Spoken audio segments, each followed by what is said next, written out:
welcome back, everyone. Welcome back to something a little bit different, something a little bit special. Welcome back to the CranKy Ducklings. It's been a wild month full of ESL Masters with all the regionals, with Asia, with Europe, with the Americas as well, and it's been amazing. It's been a lot of good fun, but now we have a little bit of free time. We have, of course, all of our weeklies. You know, we just wrapped up with ESL Open Cup Americas earlier today, but we have a couple of slots available during the week now where we can go into some replays.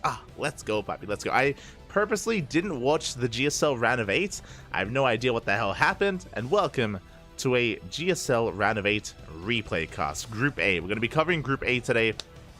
We're going to be covering Group B next week. So these are matches that maybe you've seen already, maybe you tuned in live, maybe you already watched them over on the GSL channel over on YouTube. But if you haven't, then you can experience it for the first time alongside us. These events, of course, occurred a couple of weeks ago, and we were supposed to cast these replays like during ESL Masters, but we were so busy and we were constantly live and we didn't have the time. We didn't have the time for it. So we're going through the GSL round of 8. Once we're done with all the GSL round of 8 games, we will be sinking our teeth into the ESL Masters replays because ESL did release the replay pack. Replay pack is publicly available to everyone, including all the games from the group stage to the, I think we sent them the qualifier replays. There's also the playoffs as well, so it's all there publicly available, and we will be covering those after GSL, like in a couple of weeks. In a couple of weeks, we'll be diving on the ESL Masters replays. I didn't get to watch the final days, so probably because we were co-streaming a lot of it, but there are some days that we didn't co-stream, and there are some matches that we didn't cover. So I'll sift my way through all those replays, and we'll find the games that we didn't cast, and we'll cast them. We'll cast them through replays. It's going to be amazing. It's going to be beautiful. But until then, can't spell free without re. Until then, we have the GSL round of 8 Group A, and here we go. Again, we have the group here. Oh my, wait, no. Hold on, I already did that. No shot. Oh my god, feels bad, man. 1 minute. I should have checked. Hold on. Yeah, okay, hold on. We're gonna be going on a short break. I need to set up the spreadsheet, and it's ready. I just need to log in, and it's a process to log in. Okay. Just check in my head. Well, I'll be back soon.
welcome back. Okay, welcome back. I apologize for the delayed start here, but I was just trying to fix the spreadsheet, and it looks like, hopefully, fingers crossed, it stays fixed. But here we go. We're getting ready for the round of 8 of GSL Group A, and this is the group we have before us. It is going to be Cure versus DRG, Gumiho versus Solar, and the winners match, the elimination match, and the decider match thereafter. So we have 5 best of 3s before us here. Again, they're best of 3s, not best of 5s. I believe that is reserved for the playoff bracket, so that is what we have. Also, big shout out to Gnome Chomsky. Thank you so much for resubscribing for 4 months. Thank you. Do appreciate it. Bienvenidos, everyone. Bienvenidos again. These are matches that did occur a couple of weeks ago here, but we're going to be experiencing them, or at least I'm going to be experiencing them for the first time here today. I'm ready for it. I am ready for it. Up first, we have Cure versus DRG. Let's go. I believe they actually faced off in the group stage as well, which we did cover, which is interesting that they're going to be facing off again. And we'll see if there's, hopefully we do see a bit of a different turnout there. Of course, this is also in the midst of Cure joining a new team. Same with Gumiho as well. It's great to see that they have found some support, some more support, and some more teams looking to invest at least a little bit into StarCraft. With Cure, of course, joining Team Liquid, and Gumiho joining Cloud9. It's amazing. It's beautiful. And here we go. Spawning in the bottom left-hand corner of Alkione, we have the South Korean Terran player representing Team Liquid. It is Cure. And spawning in the top right-hand corner, we have his opponent. We have the South Korean Zerg player, the Red Zerg. It is DRG. Oh, let's go. Let's go. Now, I was gonna start talking about how, I wish and I hope that DRG is also gonna be able to find a team. He's one of the few one of the few players that is not on a team at the moment. It was DRG, Cure, and Gumiho. Cure and Gumiho, they have since found teams. DRG is still looking for a place to call home. But as he's looking for home, we have Cure going for a proxy 2 racks. Did I say 2 racks? 3 racks. Let's go. Oh my god.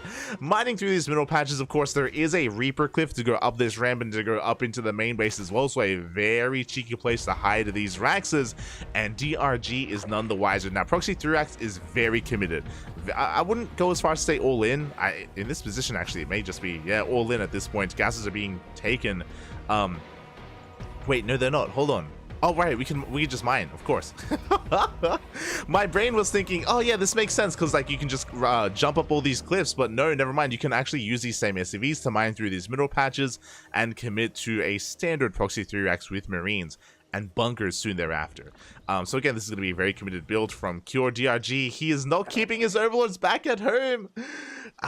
Typically, you do send your second overlord to check the proxy location, then double back here to make sure that there's no bunker. But DRG, he's taking a risk that is going to cost him here, as the SCVs are on the way and the bunkers are soon to be thrown down. There we go. The bunkers are on the way. Marines are en route as well, and now DRG is aware. He pulls back his workers, takes a second gas. We throw down a Roach Warren as well. We're going to be committed here to 1 base play. DRG, he's going to have to give up on his natural base. There's no saving it. And it would be a mistake to try to save it because, again, this is a 3 racks. If this was a 2 racks, we couldn't try and do so. But alas, that is not the case. 3 SCVs have been revealed. Lings arrive. They're going to be able to zone those SCVs away. Again, keep the main base safe. But the natural should go down. Should go down here, as a couple of Lings are making it out as well. Actually, DRG getting ready to maybe even try collapse on this position, as we do only push in just to save the queen. Really nice moves here from DRG, even using some of this creep that is provided by the hatchery. Not too bad. He saves the queen, brings the other forward. Will still lose the low ground, but we have 5 roaches in production. They are on the way. And with these 5 roaches, with the queens, with the Lings, can we break this here? DRG a little bit supply blocked upon losing the hatchery. Let's have an overlord on the way.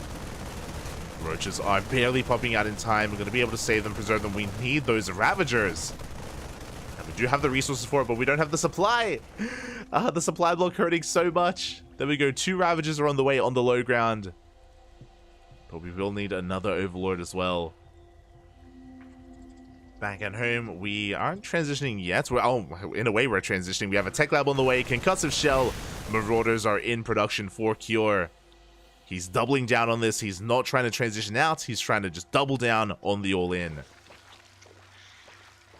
Creep is spreading. Link speed on the way. Additional overlords have arrived. More Ravagers are on the way as well. This position is a little bit vulnerable, but Cure isn't going to try and dive. I mean, he doesn't have stim. No way to really dive on top of those Ravagers.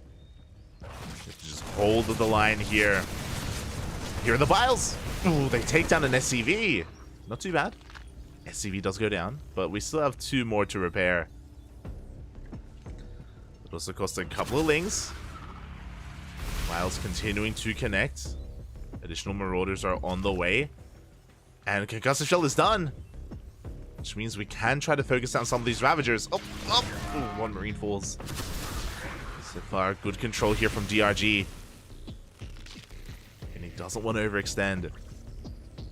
Ling speed about to kick in, and once it does, we can break free.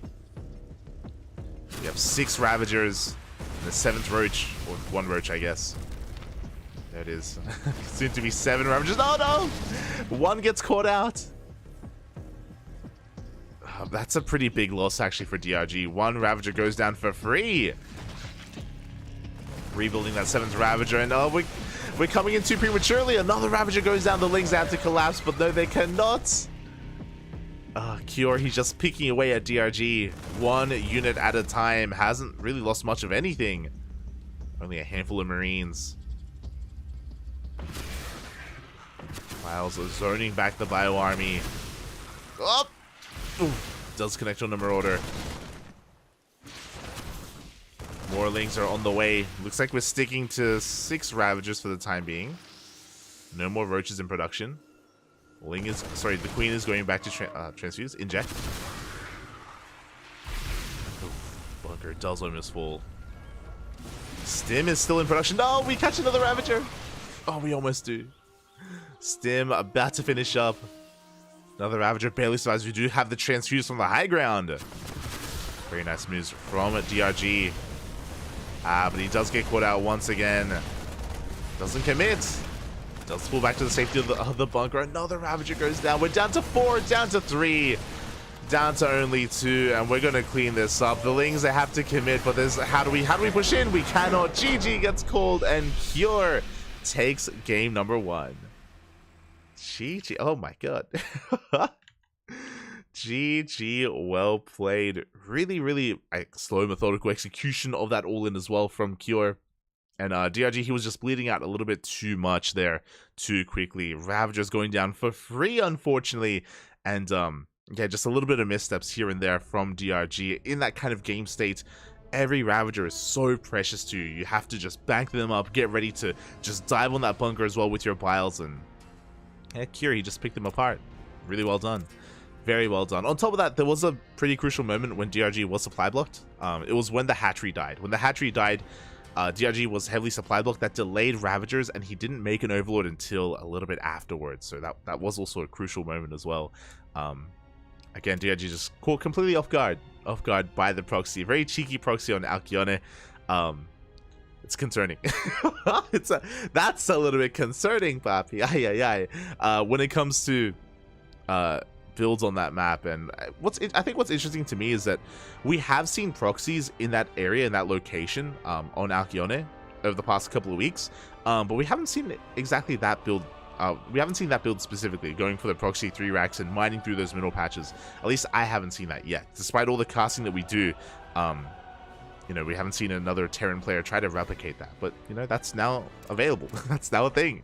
Something to just have in the back of your mind as a Zerg player playing on that map. So, wild. GG, well played. And with that, again, Cure does take the first game, and we're looking to get into game number 2. Ooh. Let's go.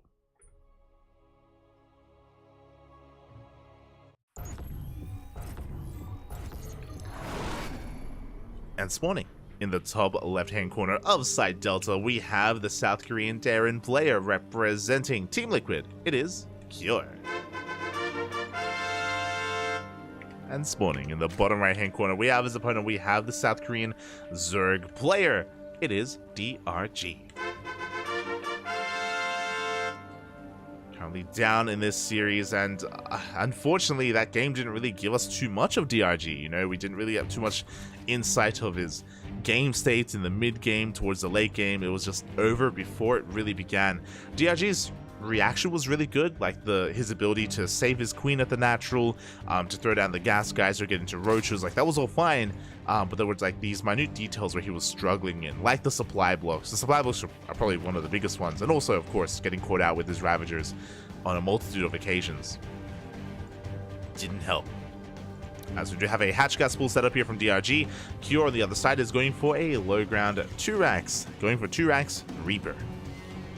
Again, Cure, he has, like many of the Korean Terrans, they have since adopted the Beyond way of opening up here in ZVT, and Cure has his own flair. More often than not, he goes from this 2 racks into a 3cc 2-on-1. We have seen him 4 racks as well, one or the other, but mainly it's a 3cc follow-up from this. I don't think I've ever seen Cure go for a 3 racks, actually. I don't think I've ever seen him try out the 3 racks variation. That's more of a Beyond thing, that's more of a Maru thing, less so Cure. But we'll see. We'll see what he brings to the table.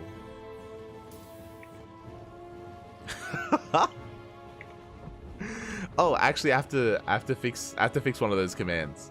I think the command for delay still says 2-minute delay, but it's live. It's live. No delay, puppy. No delay. But for now, Reapers are on the way. Again, DRG going for a standard economic opener here. Hatch gas pool, Lings are coming out, and the Reapers should soon be upon us. Oh, but yes, hello, Iron Crystal. Yes, this is a live stream. It is. Live stream of a replay, I should say. As the Reaper does dip into the natural base, he's going to be threatening those drones. Oh. He's going to be threatening those workers. So far, DRG does preserve them. Now, this build here from Cure is designed to contain his opponent here to 2 bases. We do see DRG sneaking out that 3rd, and Cure is looking. He does come across it, and he doubles down. He's making an extra wave of Reapers. We have 3 Reapers. We have a 4th Reaper on the way. The goal here to cancel this hatchery. Again, DRG, he was being a little bit greedy, trying to take this base, and he should be punished. This base should not get up and running. Link speed is on the way. It's halfway done, just under halfway done. And without link speed, we can't really engage. Yeah, DRG, you can see he's sending out a backup drone to throw down another 3rd. And we will force a cancel. It's going to be a kill on the drone. Cure from here, dipping into the main base, but Lings are in position, and another Reaper! Oh my god, it barely does escape. Oh, very impressive there from Cure. From here, though, we should retreat. He's fully aware of the timing of Link Speed. It's going to finish up in 5 seconds, and as Link Speed finishes, Cure gets the hell out of there. Dips back home. Speaking of back at home, it is a 3cc variation. It's going to be a 3cc 2-on-1 as a 3rd command center is on the way before the starport. And DRG, he's rushing across the map with all these things, but there's nothing really to do. We can maybe try and deny Stim. If we do get on top of this tech lab, we could maybe deny it, but outside of that, yeah, we're just focusing on rocks. So DRG's economy is delayed. His 3rd base is heavily delayed as a result of the Reapers. And Cure is establishing himself back at home. Now, this is something unique to Cure. If you've been watching his ZVTs, especially on Side Delta, he's very, very fond of this variation of 3cc 2-on-1, which is no Hellions, you actually reactor out Cyclones instead. Now, this will delay Marine production because you go for an add-on swap and you don't have the reactor on the racks like Beyond would do. Cure instead goes for the add-on swap and gets Cyclones. He gets up to 4, maybe 6 Cyclones just for map control, just to shut down Overlords and have a stronger map presence. Here he is. He's already pushing out with 2 Cyclones. He has Hellions on the way behind this here to support this army. And we'll see what he can get done. So far, DRG, he is sending his Overlords out towards some of these pillars to keep them safe. He does spot the army, of course, in the center of the map. DRG is pushing again. He's looking for a Queen to creep, Overlords, whatever he can get. But he is vulnerable to a surround. Here we go. DRG does come in from behind. And an overextension from Cure. The Hellions are too little too late. They arrive, but just in time to see everything get cleaned up. Very nice moves here from DRG. Very good use of the links that he made earlier, especially. And Cure, he only has Hellions left. Behind this, we have an armory on the way. This would have been amazing for a Hellbat push, but the wind has been taken out of the sails. And Hellbats, we'll see how many Hellions we can bank up, and we'll see if DRG is going to be ready for it or not. Something that we don't see here is no Baneling Nest. We're getting into 1-1. DRG is cutting some corners. He's delaying his hatchery. Sorry, he's delaying his lair, delaying his Baneling Nest in favor of 1-1 upgrades, which means no Banelings, which means he's vulnerable to Hellbats. Uh-oh. Aye. And I don't blame him. Like, going for delaying your tech and going for 1-1 is what you want to do against an economic opener. It's how you want to keep up with it. But it's also a little bit risky here, and going for Hellbats is very uncommon. Very uncommon build here from Cure, very uncommon variation, but it's going to work out well. So here we go. Marines are pushing forward, Hellions as well. Soon to be Hellbats. How many queens do we have to defend? We have nine queens. That's a lot of queens. That should be enough. Alien S is thrown down. DRG is vulnerable, yes, but he's not dead. He can hold, he can survive. The concave is looking good. How good are the transfuse? Oh, so far the queens are kept alive. The lings are stuck behind the army though. Queens, they're going down one after the other. We try to catch some reinforcements, but the lings, they get annihilated. And the queens, they need some support. We had 9 queens. We're down to 2. We're down to 1. We're down to 1 queen remaining as Cure does break through. Pushes forward towards the third base. The final queen is going to go down. The reinforcements may clean this up, but the damage has been done. We may not have killed any workers, but we have killed every single queen. And how do we engage this army? It's so battered. It's so overstimmed. It's so overstimmed. Finally, it gets cleaned up. The drones survive, but that was such an efficient fight from Cure. Getting 10 queens and 72 lings. Behind this, Cure has a comparable economy. I would say that Cure is ahead economically, where even in workers plus mules, Cure is ahead. This also denied the 4th. Remember, this 4th was about to be taken by DRG, and the drone died in the process, which means DRG is stuck on an even base count to the Terran. Not what you want to be seeing. Spotter lings are being sent out. DRG, of course, now has the lair, which means we're working on Baneling speed. We're just securing ourselves. We're catching back up here in the mid-game. We're looking to stabilize. We haven't stabilized yet, though. DRG taking a risk, going straight into the Infestation Pit. Looking to get into Ling Bane, Hive Tech, Vipers, Adrenal Glands, maybe even Lurkers. Oh, that's a lot of Overlords going down. 3 Overlords fall. At the same time, we do have a Ling counterattack, but we have reinforcements and Hellbats as well. We have continued Hellion production. This is something you don't see too often. Hellbats, they do well here against the Lings. Back at home, everything gets cleaned up. DRG does hold, but he loses a lot of Lings here once again. Now we're transitioning into Widow Mines. Cure looking to clean up a lot of this creep as well. There's barely any creep on the map. I'll pick up and Cure, he's just unrelenting, even catching queens off of creep. No.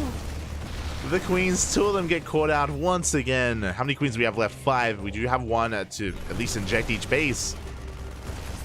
But Curie's not slowing down. He's up 40, almost 50 supply. The spread is good. Oh my god. Bane rolls in, but again, this is just not an efficient trade. The spread is just too good here for Cure. He can just keep on pushing, getting on top of the queens once again. There's not enough entry for transfuse. The surround. Ooh, decent connections. But there are no more Banelings, and DRG, he's running out of steam. He's running out of units. And with that, the third base has been broken. GG gets called, and Cure will take the series 2-0. GG.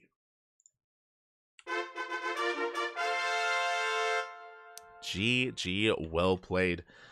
Congratulations. Congratulations to Cure as he does take the 2-0 in a commanding fashion here against DRG. Game 1, we didn't really get much out of it. We really didn't get much out of game number 1. It was just over before it began with the proxy. Here in game 2, DRG was being greedy. I mentioned before that the low ground Churax is designed to contain the opponent to 2 bases, and DRG, despite knowing that, tried to sneak out that third. He tried to sneak out the third base. He was punished for it. It was cancelled. He was contained to 2 bases even further, and even had some extra lost resources as a result. And things were looking a little bit better for him. DRG was able to shut down the Cyclone push at least. That was a good moment for him. But he was cutting corners, he delayed his lair, he delayed his Baneling Nest, and the Hellbat push punished him so hard. Unfortunately, DRG wasn't able to scout. He wasn't able to recognize what was happening until it was too late. And that was the beginning of the end. The beginning of the end for DRG in that game. GG. GG, well played. Kyo does take it 2-0. And that is merely our first series here in the books. We have another TVZ. There are 4 players in this group, not just Cure and DRG. Cure, he advances on to the winner's match. DRG gets knocked down to the elimination match. And we're here to determine who faces who. As up next, Gumiho versus Solar. Let's go. Another ZVT. The ZVTs, they do continue.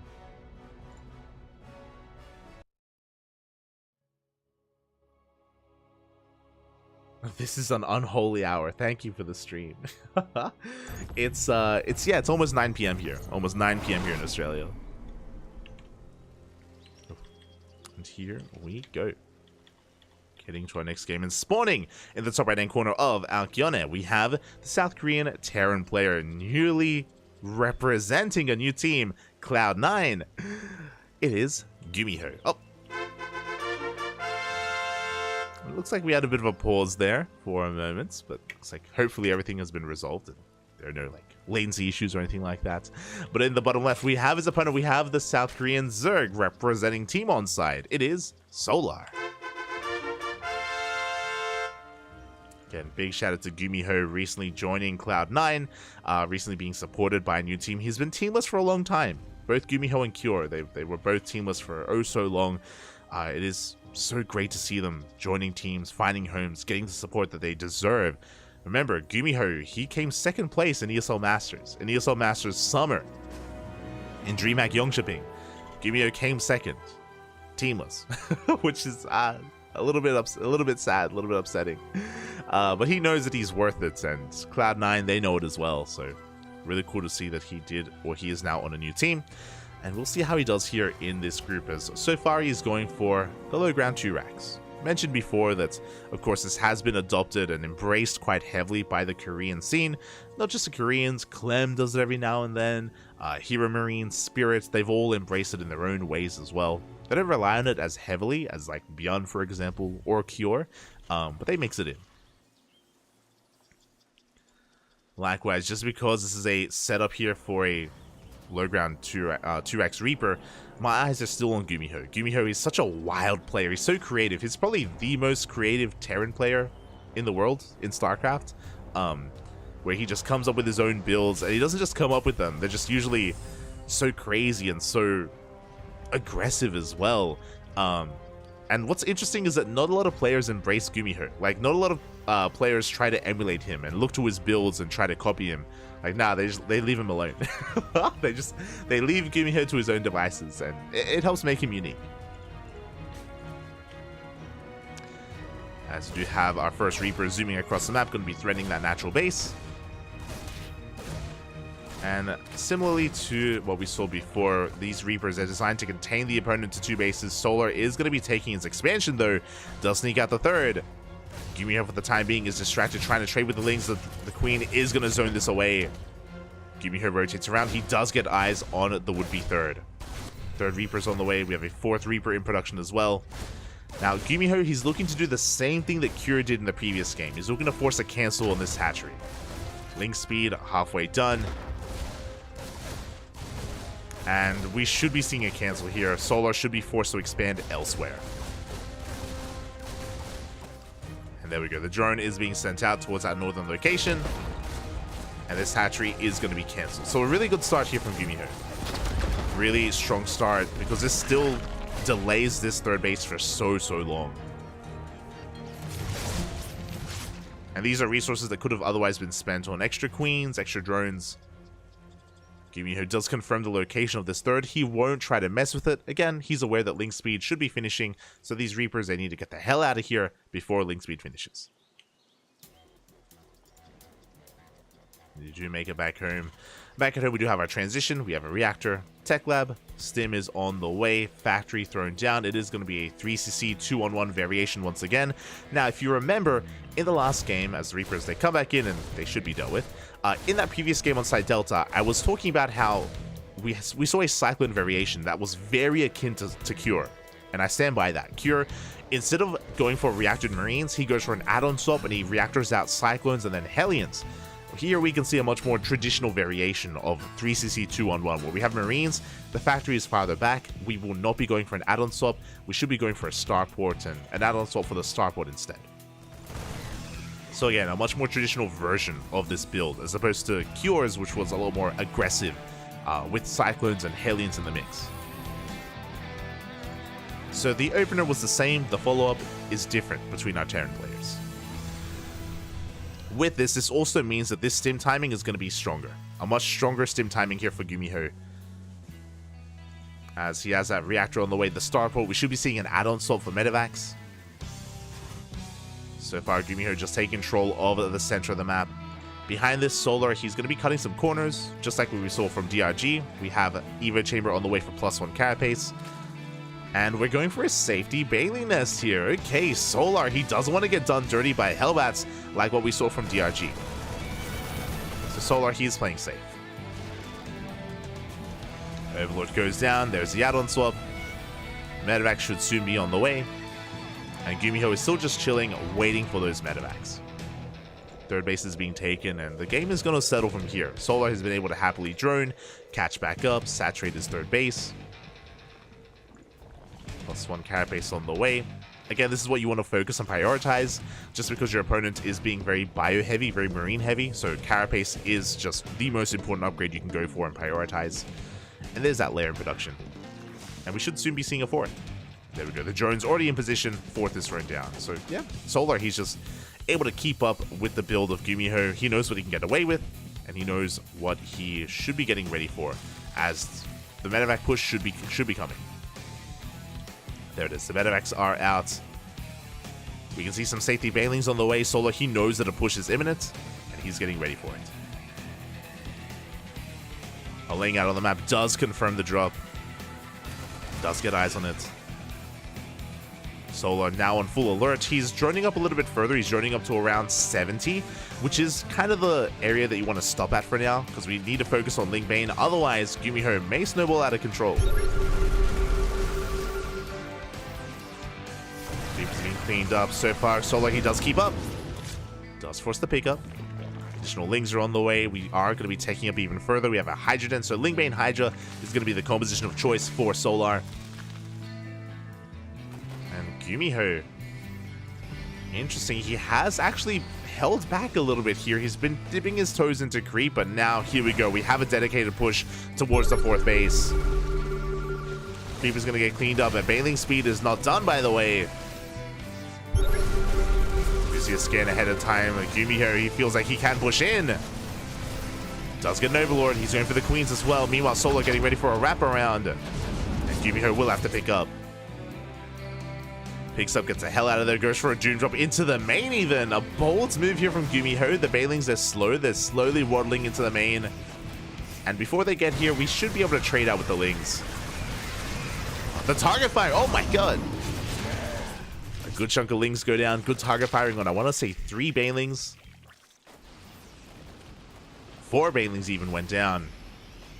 Oh, the efficiency here. 25 Lings, 4 Bailings for 2 Marines and 2 Reapers. Very nice trades from Gumiho. He catches even more Lings, but Bailing speed is now done. Bailing speed has finished. Gumiho trying to come in with 2 different prongs, 2 different armies. Going for a Doom Drop again into the main. Gumiho's, I guess, second force here going to be threatening that 3rd base. Threatening that 4th even. Goes back in the main, but I don't think he can find too much here. Getting just too much Bailings in position. Gumiho backs off. He's getting his star base fully saturated. He is heavily oversaturated, actually, working on his 4th CC. He is not all in. Gumiho, what's important is that he hasn't really lost too much. He's been bleeding out a couple of Marines here and there, yes, but he's just been trading so damn well. Has been trading so carefully. Here we go. He's going to be forcing out some transfuses. Shaving off some Lings. Solar getting ready for a potential drop towards the north. Good target firing. Once again, there's very little creep here. Gumiho is going to be collapsing on this position. A good spread. The Banelings will not connect. They do clean up the southern fort. Banelings, they finish up just in time. Do we have enough? Solar, he comes in for the surround. He does engage with the army. Good surround here. He's going to be able to force this back. Solar, he will, for the most part, shut that down. We have some reinforcements coming in, but Solar, he's safe. He has a 5th on the way. A good worker count. And his Hydra stands strong. And here it is. Hive is on the way. We have Hive. We have a couple of infestors for fungals. And Gumiho is running out of steam. He still doesn't have his 4th up and running. Still heavily oversaturated. He needs that 4th.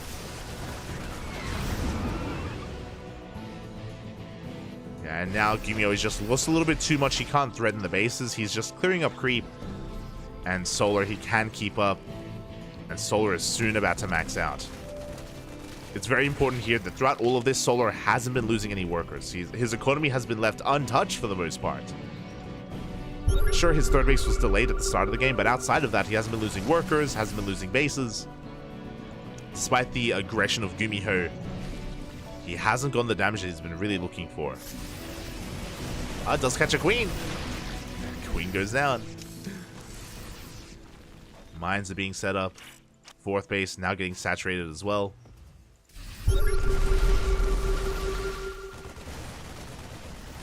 Glass as he sims on forward. No, the fungal! Oh my god, a massive fungal, massive connections. The army on the right hand side does get completely cleaned up. And Solar has maxed. He's maxed out, 200 supply. Does take a mine to the face, but it's so good. Hydrogen's thrown down. We have Adrenal on the way as well. Hive Tech kicking in. Soon to be 3-3.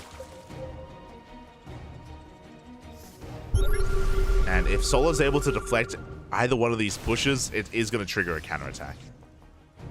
Back at home, Gumiho, he's not too fortified actually. There's no tanks, there's no Widow Mines.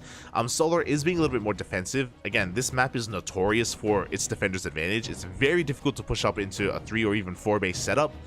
So Solar, he doesn't want to throw away his advantage. He is ahead, but he doesn't want to lose too much too quickly. As Gumiho, he does come across the 6th base. Widowmine shots. One shot's going to be going off, but we do pull back in time. Not the best connection from Gumiho as he is forced back. Lurkers are on the way, and now Solar is pushing out. This is what he was waiting for, just to deal with one of these pushes. Gumiho trying to get a 5th base set up, but Solar, he's pushing in. Solar, he doesn't quite see the CC. Doesn't actually see it, but even if he did, he can't quite push in yet because the entire army of Gumiho has rotated around. He's now going into tank production, tanks and liberators.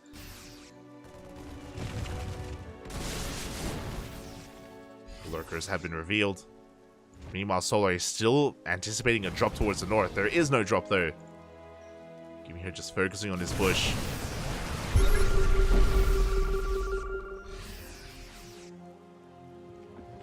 With this, Gumiho, he is going to back off.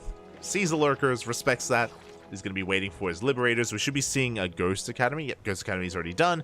Ghost should be on the horizon. Solar still has map control, but Gumiho, he's just fortifying himself. Sensor towers, missile turrets, planetaries, Liberators, tanks, anything and everything. Gumiho just turtling on up. Doing the same here in the center, and should be doing the same here on the right-hand side. He isn't there yet, but this is the beginnings of just completely walling off. Lovely. Alcyone has become the new Gressfan in that respect. Gressfan, of course, in the last map pool was the map known the most for just turtling up and just walling off. Splitting the map in half. And that is what Gumiho is working towards.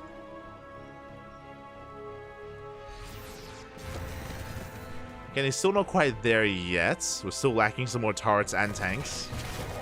We're also lacking ghosts. Ghosts are not quite in the mix yet. 2 ghosts are out, only 2. Meanwhile, Solar building up his bank, working on his upgrades. +3 is on the way. Nidus Worm is done. But because of how large this map is, these Niduses may just be to connect these fringe bases, just to make it easier to rotate between them. Skimiho does try to engage, but doesn't quite find too much ground. Overseer's on the way on the right-hand side. Looks like that may just be for that Nidus. Meanwhile, Gumiho also pushing on the right-hand side. He will come across the 7th base. That's going to be a kill, not a cancel. Hatchery goes down. That's 300 minerals down the drain. At the same time, here comes that Overseer. And again, we're just looking for some vision, looking for a Nidus.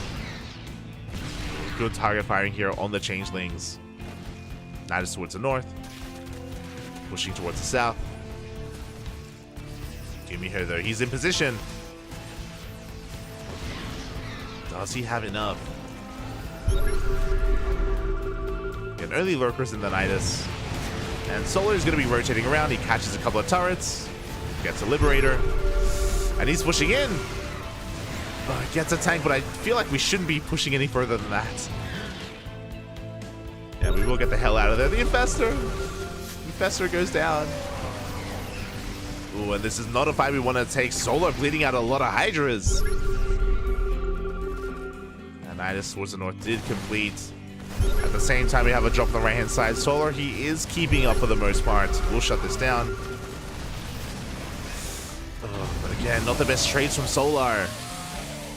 Brings up with a couple of Marines. Hey, he is going to be forcing Gumiho back, and we're going to keep on pushing. Where are the tanks, by the way? Uh-oh. No tanks. I was going to criticize Solar for not making any Vipers, but he may not need them. He's going to need them. Solar's running out of steam. He does have to back off. The Medivacs! No! Medivacs, they almost get caught out. One of them goes down. But I like the idea of Solar pushing right through the middle. You can see that here we don't really have the best setup. No turrets, no Liberators, no tanks. Lurkers on the right-hand side, they get caught out. Again, Gumiho trading so efficiently. But he's been trading and he's been losing quite a lot. So he's still struggling to remax and rebuild. Gumiho doesn't have much of a bank. Solar does. So he can just keep remaxing, rebuilding. Ling, Bane, Hydra, that's all he has. That's all he needs. Yeah, he takes down the tanks. There are only 2 on the high ground. The Banes, they connect with the Ghosts. A lot of Ghosts will go down. We want another tank. We want another tank. We want more of these Ghosts as well. We want them up. So far, the splits are good. Yeah, the Ghosts, they will escape. At the same time, the Hydras, they push through. They get into the 3rd base. They eviscerate the middle. They're trying to eviscerate the mineral line. But the Ghosts survive. And Solar, he has to be careful not to overextend, but he's still just trading so well here. He takes down the mineral line, all those SCVs. Gumiho down to 56 workers. Good snipes. Gumiho's holding, but every time we fight like this, the Marines are dying, the Liberators, the tanks, a couple of Medivacs. Gumiho, he's just been trading. He just, has been having some rough trades. Something they don't get to see too often. The resources lost here, the gas is pretty comparable, which is a little bit surprising.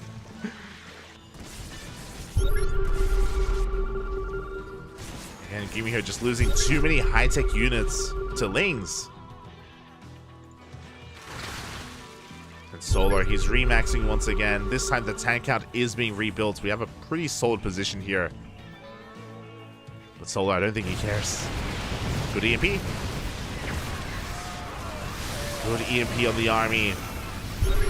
Solar, he's going to be diverting his attention towards the right-hand side. The Bathers are going for the planetary. Oh, good fungal. Can we get on top of the Ghosts? Barely don't. Okay, not the best trade here from Solar, but he can rebuild. He's got a 5k bank. He can keep remaking, remaxing. Does powerbomb some of those metamax. Gumiho does force this back. We're making 5 ghosts at a time.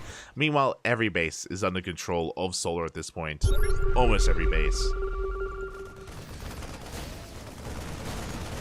Gumiho's going to be pushing. Solar remaxing, throwing down a Spire. I would have loved to have seen like a Spire and an Ultra Cabinet, all the tech thrown down earlier.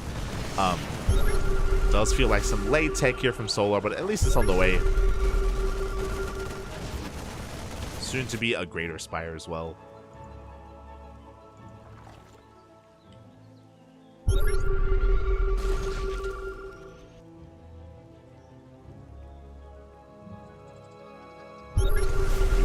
Gumiho though, he's gaining ground. He took down the gold. He's going for that northern base as well. He is killing hatcheries. And Solar still working with this kind of mid-tier army. A very mobile army, but it's designed to trade. And we need to be trading.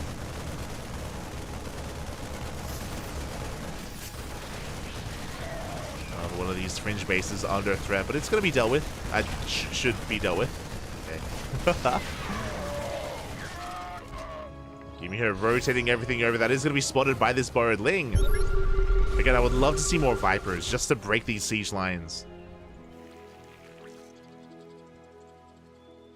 Do we have any Vipers? I think we have one. Yeah, we got one Viper. We have one Viper available. Jesus, how many ghosts do we have? What kind of army? We have 24 ghosts! Oh my god! Gumiho has ghosts more than anything else in his army. More than Marines. Here we go, diving in the Viper. Does get a blinding cloud and we're collapsing on the ghosts. A late reaction, no! A late reaction out of Gumiho. A lot of ghosts go down. He wasn't looking, wasn't paying attention. The bases will fall. He will hold. He does force back the army, but Gumiho no longer has a gas bank. He's down to 40 gas. He needs to double down. He needs another base. Meanwhile, Solar can do that again. He can just keep rebuilding, remaxing over and over again. As long as he's able to get on top of a couple of ghosts every now and then, it's going to be worth it. He just needs to trade. This tank line, this tank ring even, is looking quite intimidating. It's quite terrifying. Do we have any more Vipers? We still have that one Viper from earlier. We'll have a couple of blinding clouds available. And Solar is getting ready for a surround. He's going to be coming in from behind as well with all these Lings. He's looking to collapse on this position. The most important mining base here for Gumiho. Hasn't saturated the gases yet, but we're getting there. We do have a drop on the right hand side, sorry, on the left hand side. Does take down a hatchery. Solar still just waiting to collapse on this position. The Lings actually go for a big counterattack instead. Running into a planetary though. Speaking of, I'm surprised that this center base isn't a planetary. It is an orbital, which is going to be a little bit more vulnerable.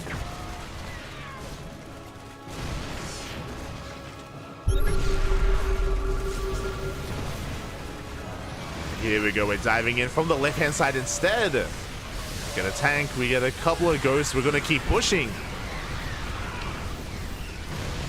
A rough trade for Solar. That was pretty rough, actually. Bled out a lot of Ling Bane there. Pushing into all these tanks. And now Gumiho, he can break free. And Solar, I'm worried for him because he's also burning through his bank as well. And he hasn't taken his gases. The gas is here, the gas is here. Even at the center goal base as well.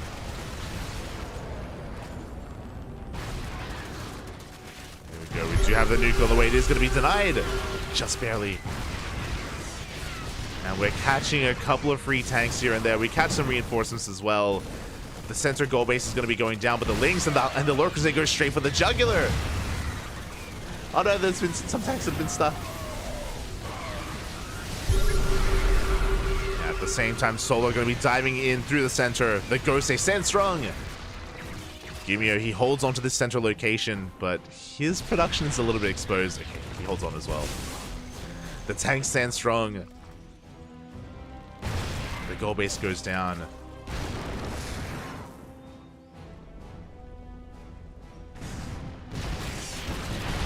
It looks like with Ling reinforcements, we can clean this up. This position significantly weaker. We're down to only 3 tanks. No planetary. Yeah, the lurkers are gonna get out of here. No! Never mind, as the lurkers are being chased down. Oof, there is no escape. At the same time, here come the Lings. We spoke about it, but the center base was left abandoned. We're getting in. Base is forced to be lifted. A couple of tanks go down. It's gonna back off.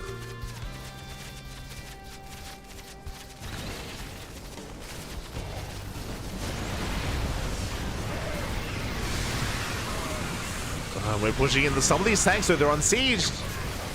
But it's still gonna be an efficient trade here for Gumiho. He's gonna clean this up. The Hydras, though, they commit. Not a good trade for Solar. He loses everything. And Solar, he has burned through his bank. GG gets called. Solar, he runs out of steam. And Gumiho takes game 1. Oh my god. GG. GG, well played. Gumiho trading well enough towards the end. They're getting up to a very high tank count. And Solar, I think, being maybe a little bit too careless at times. Obviously, a big thing that did hurt him is that Solar, he actually wasn't mining too efficiently from his bases, despite having so many of them. Again, he was ignoring some of his gas, and he was refusing to tech up even further. Specifically, not saying that he should tech up into like Ultras or Broodlords, or I mean, there are plenty of ghosts to deal with all that. But spellcasters, we were lacking spellcasters to either blinding cloud the tanks, or abduct the tanks, or abduct the Liberators even. We were really lacking those spellcasters, just heavily reliant on Lingbane Hydra, and it was working for a time. Like, to be fair, it was working for quite some time, but especially towards those last couple of minutes, we saw some really rough trades for Solar, trades that he couldn't quite afford, and yeah, Gumiho, he weathered through the storm. Did weather the storm and took game 1. GG. GG, well played, and now we're looking to get into game number 2.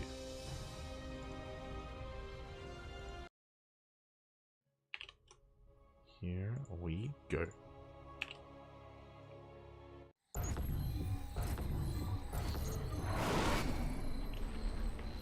And spawning in the bottom left-hand corner, we have the South Korean Terran player representing his new team, Cloud9.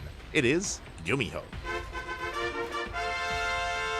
Leading the series 1-0.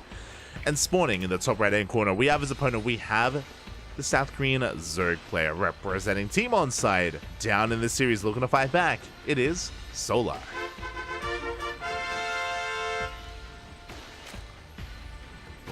And when it comes to that playstyle from Gumiho, we mentioned it before, but Alcyone is like the new Gressfan, essentially, the new Gressfan of this map pool, and because of that, that playstyle from Gumiho, just like fortifying himself, turtling up, taking a more defensive position, and allowing Solar to swallow up the map while he slowly takes base after base, is something that works best and is strongest on that map specifically, on Alcyone.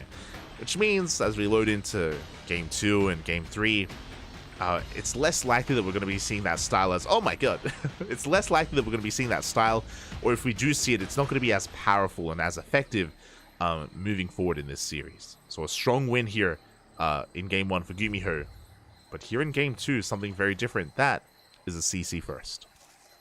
CC first before Rax, very greedy opener here from Gumiho, and I love this against Solar specifically. I talk about this all the time.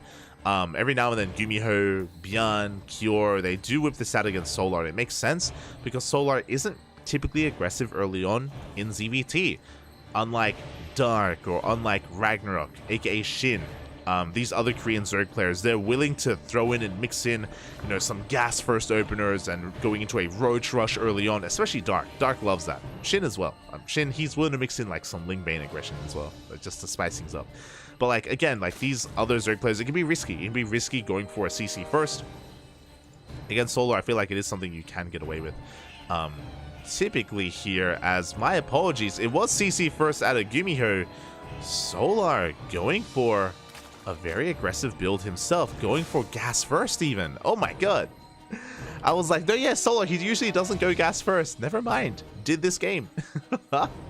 Ling speed is already on the way. First couple Lings are moving out. Now, what is important? Early pools are not what really threatens this. Early Roach Horns are. These Lings, by the time they get here, the CC is already done. Like, this CC is safe. And these Lings are just going to be chilling here outside. Again, it's early gas into early Roaches that can really punish this a little bit more. Just because the CC first delays your racks, it delays your factory, delays everything else behind this. As that is a second... Oh my god. That is a second factory. We're meching it up. Aye. Mech is on the horizon here for Gumiho. These Lings are, waiting to dip in. Basically, Solar, he was waiting for the Reaper to move out. But the Reaper stayed at home, and as the Lings push forward, as Ling speed finishes, the Reaper is here to help deal with this. But, we have Ling speed. One SCV goes down. Ooh, we don't get into the main base. The Reaper is behind the wall and will push this back. We do get a second and a third SCV, though. Good pickoffs. Good pickoffs from Solar, but he hasn't seen what's coming up behind this. We have Hellions and non-stop Hellions alongside an armory. This is a Hellbat rush. Oh boy. Hellbats are moving out. Meanwhile, back at home, Solar, he's going for his own aggression. That is Overlord speed on the way. That is wild. Okay, so I'm really curious. I think this is maybe just the scout. We don't have a lair, which means we don't have potential for dropper lords. I think it's just Overlord speed to get a read of what's going on. And against any other player, I would say that this is a wasteful upgrade. It's a waste of minerals and gas this early on. This is typically not gotten here in the early game. But against Gumiho, it makes sense. Because it's Gumiho. Like, he's crazy. Oh my god. Cyclone. We do have a Hurricane Thrusters. That's the Cyclone speed upgrade on the way. Hurricane Thrusters in production here for Gumiho. Overlord speed is done, and Solar, he just goes right into the main.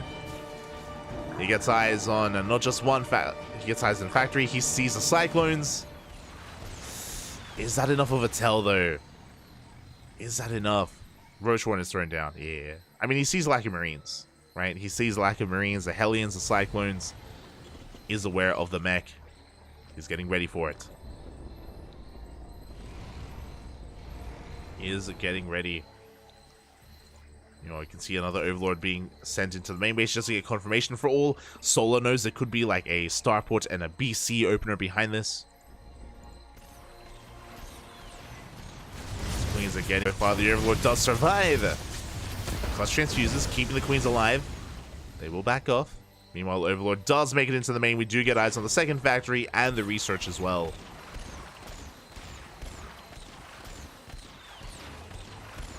Overlord is going to get chased out and should get shut down as well. But again, for the most part, Solar, he gets all the scouting information he needs. Roaches in production. Additional gases as well. Lair on the way. The lair is a little bit late, unfortunately, which means no roach speed. So this army is going to be a little bit slow. It's not going to be very mobile, keeping up with the movement of Gumiho. That is something to bear in mind.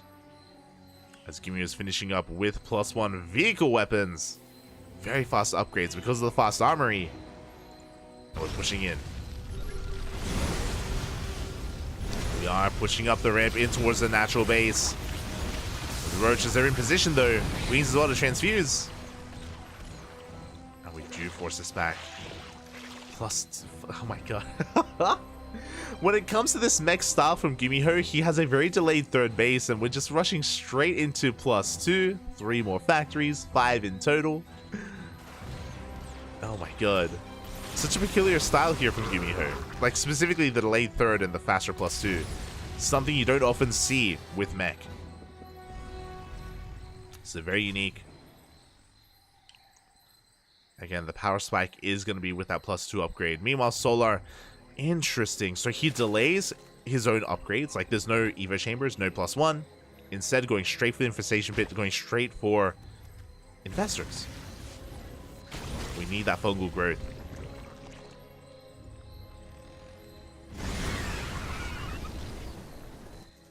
I imagine that's going to be Solar's way to shut this down. Roaches are pushing out across the map. What do we have at home to defend? We do have a tank on the low ground, but it's on the low ground. Roaches, they do arrive. Additional roaches on the way as well. Looking to collapse on this position. We're pushing on forward. We're trying to get on top of those cyclones, but the tanks are within range. We break through most of the Hellions. But the Hellbats stand strong, and yeah, that was a rough trade for Solar. Oof. Bleeding out a lot of roaches. That's 16 roaches for one cyclone and a handful of Hellions. Meanwhile, Solar expanding towards his opponent. The first infestor has arrived. It looks like we only have two infestors before working towards the hive. So, safety infestors, essentially. With that, they both have one fungal each. And we're going straight for the Spire. Interesting. Okay. So, the new Cyclone actually does really well against... Oh, the infestors are revealed. They're a little bit exposed. A couple of drones go down. But the new Cyclone does actually do very well against mutas.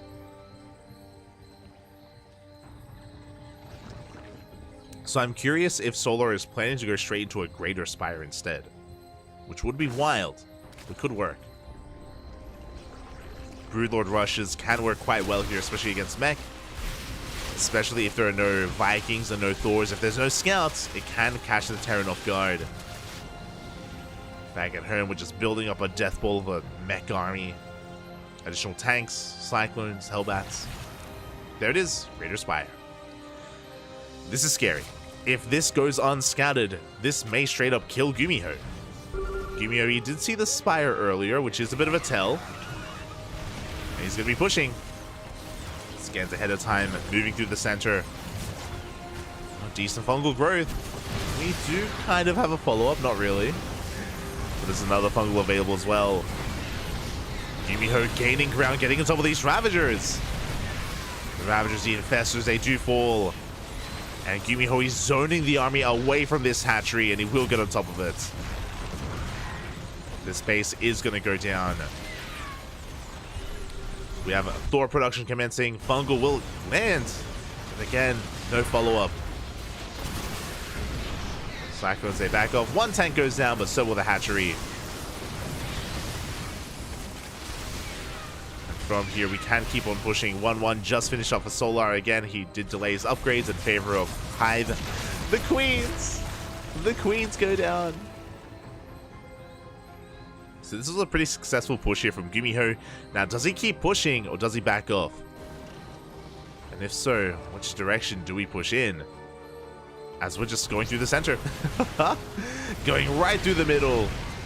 Files, they miss. Good dodges here from Gumiho. Trying to force the issue. Do we have any Corruptors? We do not. We have 6 Corruptors on the way. Greater Spire is done, but no Broodlords. No Broodlords here for Solar. Once again, he's trying to take the space on the right-hand side, within range of the tanks, so it should go down.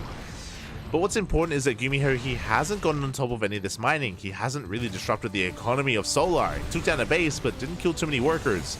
Solar is still on 84 drones, which means he's able to maintain his army and max out. Solar's max, Gumiho down for somebody. The Thor! Thor goes down. And that's pretty huge, because Broodlords are coming. The Broodlords are coming. A Thor has fallen.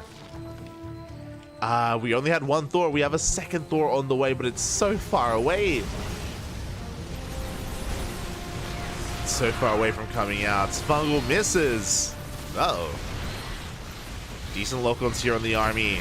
We're trading well against the Roaches, but a lot of Cyclones are going out. The Biles! The Biles, they connect on both ends. And the Broodlords have revealed themselves. They take down the tank. They force the unsiege. And Solar, he can chase this back. Immediately, we're making 4 Thors at a time. Gumiho, he had no idea. He had no idea what was coming. He had no idea that Broodlords were on the way. And Solar, he knows that he has momentum. He knows that he can just keep on pushing. The Cyclone, the move command. Oh my god, some miscontrol. Gumiho move commanding into the army, loses all of his Cyclones. And what anti-air does he have left? He has 1 Cyclone that shoots up. A couple of Thors are on the way. But that was a massive misstep there from Gumiho. As Solar, he can keep on pushing. He has a Viper. He yoinks in the Thors. Two of them will go down. Good target firing here from Gumiho. He's focusing down the Broodlords with the ground army. The ground army breaks through anyway. The Broodlords, they did their job. They shut down the tanks. They broke Solar free from the contain. GG gets called. And Solar will take game number 2, tying up the series 1-1. GG. Oh my god. GG, well played. We have a series. We have a series here ahead of us, and yeah, that was pretty clutch actually. Gumiho, his push was achieving a lot. He was achieving so much with that push. But again, he was never able to confirm where Solar was taking his army tech-wise. He caught a glimpse of the Spire, but he didn't see the Greater Spire, and just because his units may have seen the Spire, Gumiho himself may not have seen it. Like, he may have assumed it was a Spore or something else along those lines. The Broodlords caught him off guard, and everything just went south for Gumiho. If you remember, by the time when the Broodlords revealed themselves, that was also in conjunction with Gumiho losing a lot of his Cyclones, taking Biles to the face, and then, of course, there was the move command where he lost his entire battle mech army, which left him so vulnerable, and things escalated very quickly out of control. The Broodlords may not have dealt the killing blow, but they just allowed for mistakes to be made, and they created a path for Solar to just bust through with his ground army. GG. GG, well played. And with that, we're getting into the ace match. Game 3. Let's go.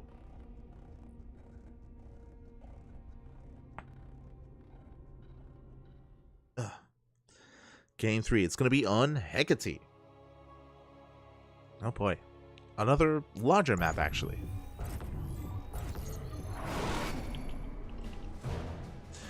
And spawning in the top right-hand corner of Hecate, we have the South Korean Terran player representing Cloud9.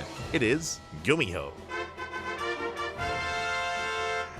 And spawning in the bottom left-hand corner, we have his opponent. We have the South Korean Zerg player representing Team Onside, tying up the series 1-1 at the last game.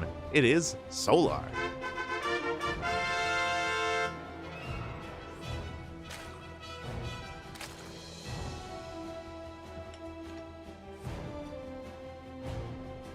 Catching him. I can't believe Gumiho held and turned that around. Yeah, in game 1, that was wild. Like, things were looking so dire for Gumiho in game 1, and he was able to bring it all back in the end. Crazy. And yeah, in that last game, again, Solar, likewise, able to... it was kind of a role reversal, as we're going CC first again. CC first against a hatch gas pool this time, so... again, Gumiho should be able to get away with this. Another greedy economic opener here from Gumiho, and this should not be punished. As Solar himself is going for his own standard opener back at home. So with this, Gumiho, he is going to have a bit of a more economic lead. Some of his production is going to be that much more delayed, but in favor of a stronger economy, going to be well worth it here for Gumiho.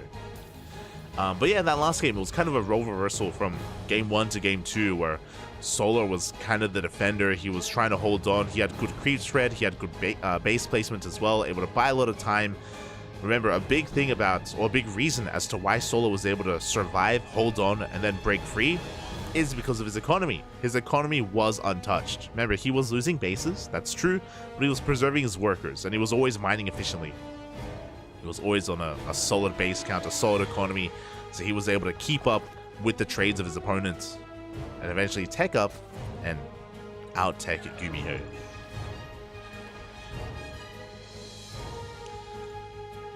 And now we're getting into game number 3, and we'll see where this takes us. Solar going straight for his third. Again, hatch gas pull into a third, pulling out once he does have enough forward-link speed. Behind this, Gumiho getting into his own build. CC first, and oh my god, okay, this time with a hidden second Rax. It's gonna be a 2-1-1. Let's go.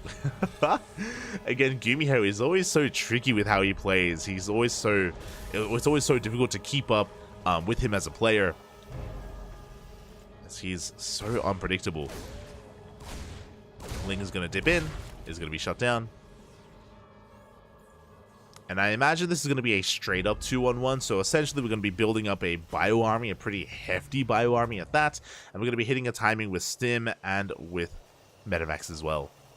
Oh, and this is a different variation. No add-on swap. Okay. So there's quite a bit going on here.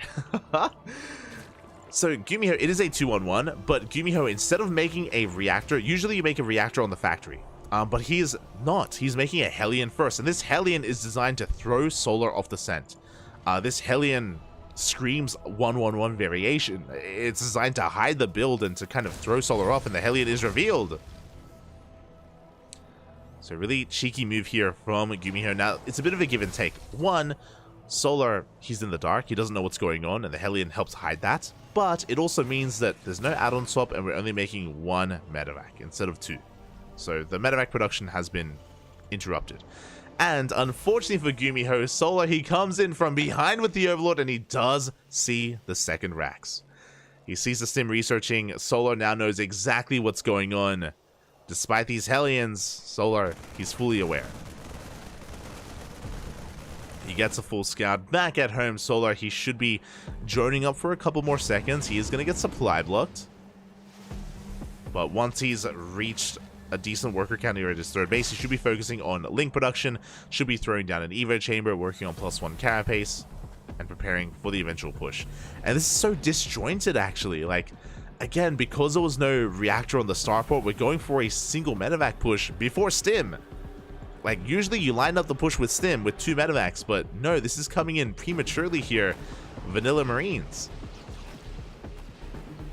Again, Gumiho, he's hoping to catch Solar off guard, hoping to catch him with his pants down droning, but the Queens are in position. We have a couple of links, enough links to stop this. And Gumiho, he can't even threaten the Queens. Not with Vanilla Marines. Solar, he keeps up. Lair is on the way. Interesting that Solar, he's going for a Roach Warren response. Very interesting. This is an alternate way to defend against 2-on-1. Going for a more Roach-heavy composition. Roaches, of course, once as the game progresses, they can help shut down tank pushes as well. But here we go. Stim is now done, and Gumiho is getting ready for his timing. Again, he got here in a really weird way. I want to emphasize that. This has been a wild game out of Gumiho, a wild build with a lot of twists, a lot of turns, but finally it does arrive. Now, this 2-on-1 timing is a little bit delayed. Does get 2 Overlords, but is forced back by the Roaches. Lings patrolling the main base. Behind this, Gumiho is going into a third CC, but this third is delayed. The Hellions, they get into the mineral line. Up. Ooh, drones are getting roasted. 4 workers, 5 workers go down. Big shots here from Gumiho. There is no way out. We do have a wall with the Evo chambers, but they did well. These Hellions, they don't scale well into the mid game, so to kill 5 drones, well worth it here for Gumiho. But again, he needed to get damage done because this third CC is late. It's a late third because of this build, because we hyper-fixated on aggression on the production. And now we're going to be landing this. It is spotted by Solar. Gumiho, he still needs to get more done. Third Medivac does join the army. 1-1 is on the way. Because we have +1 range, I was about to say that this does lend really well towards Hydras and eventually Lurkers, just because of the range upgrade. And there it is, Hydrogen is on the way, Infestation Mid as well. Solar, he's thinking about those Lurkers. He's thinking about Hydra, Lurker, Viper. The Marines, they still on forward, but the Roaches, they can keep up. They do force this back. The Queens are coming in for the intercept. Oh my god. Gumiho is paying attention. But there it is, Hive now in production to grant access to Vipers, to grant access to the Lurker upgrades as well. Hydra Den is done, and there is that Lurker Den. So again, Roach into Hydra, Lurker, and Viper. It's very Dark-esque. Dark, he loves playing like this.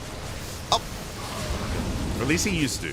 It was a very common play style and strategy that Dark would incorporate quite often in years past. And yeah, Solar, he's headed in that direction as well. Now, the downside to this playstyle of Solar is obviously he doesn't really have a lot of maneuverability. He's stuck defending back at home. He doesn't really have much of a map presence.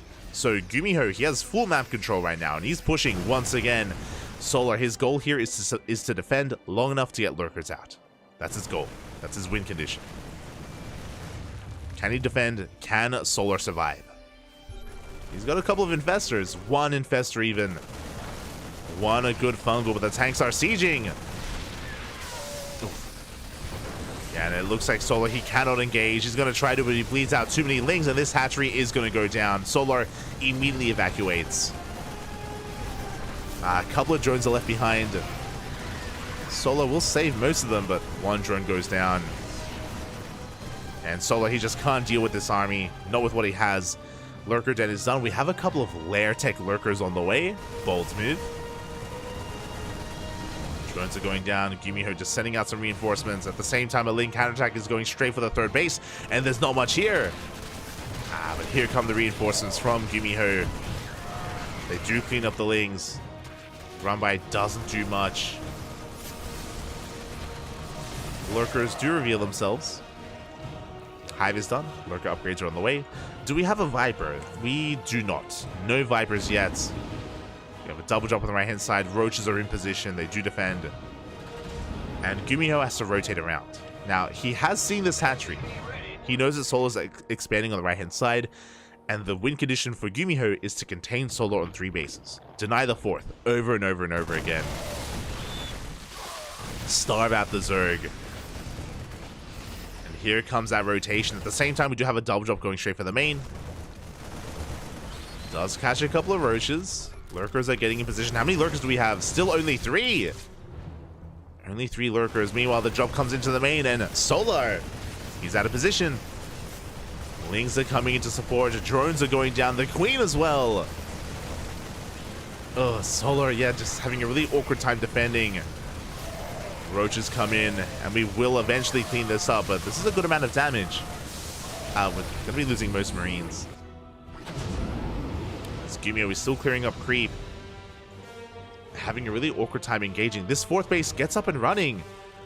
Again, Gumiho, he needed to deny this, but he just wasn't really able to establish himself. Going for another triple drop towards the main. Now the army is rotating, but this may just be too late. We have creep spreading, more lurkers in production. It took a long time for this army to actually get here and get in position. Oh, the bungles! Oh my god. Good fungal here on the army. The Biles, they barely do miss. Triple jump gets into the main base. Queens are going down. Oh my god, 3 queens in the main. The roaches are trickling in at the same time. Gumiho pushing onto the 4th, and he will get on top of it. The tanks are within range. The 4th is going to go down. The main base goes down as well. The hive falls. Can we get the spawning pool? We're going to trade with the roaches, and Solar, he's being pulled apart. It's just too much. I was concerned that Gumiho got on top of this base too late. I was concerned that the lurker the lurker count would get too high. But no, Gumiho, he does shut it down. He drops towards the 4th, the new 4th base. Won't have enough to deny it. But Gumiho doing a great job here, just containing his opponent and pulling Solar apart. Now, what's important is that Solar, he has his hive upgrades already. These lurkers, they're pretty well established. We have only one Viper. That's brutal. You do need a hive to make Vipers, so he only has one to work with. He has to make it count. The fungal! Big fungal in the army. Lurkers trying to come in for a surround. But the tank siege. A lot of Marines are falling. Do we have a scan? We do. Oh my god. That's 3 tanks. That one lurker putting in a lot of work. We scan ahead of time. How many lurkers are left? 2 lurkers remaining. It's not going to be enough. And Gumiho, can he break free? He takes down the Viper. The Viper falls to the Vikings. Oh, the tanks, they shell away at this army. It looks like Gumiho, he has too much. GG gets called, and Gumiho will take the series 2-1, taking down Solar. GG. Oh my god. GG, well played. Gumiho takes it in the end. Again, very powerful pushes. Solar, when it comes to taking up into Hive and taking up into Lurkers, he was able to get there initially, and I think it was fine when he first lost his 4th base. But something that Solo was really lacking was Vipers. Again, like, how do we deal with these tank lines? How do we deal with that kind of army? Blinding clouds or abductions, that sort of thing. And we actually didn't get to see a Viper until the very end of that game. By the time we saw that Viper, it was already too late. The Vikings went to town. They were able to shut down the Viper and snowball into a win. But yeah, like, Solo, he was never able to go toe-to-toe with that main army of Gumiho, was never able to deal with those tanks, and yeah, was just starved out, just losing his fourth base over and over and over again. Likewise, was having a hard time keeping up with the drop play. It wasn't just the main army of Gumiho, it was also the constant drops into the main. And we mentioned before that because Solo's army is so immobile, because he was still so reliant on roaches, he had such a hard time rotating between his bases and keeping up with the drops. Really well done. Really well done there by Gumiho. Really nice play, and GG does take it in the end. Ah, beautiful.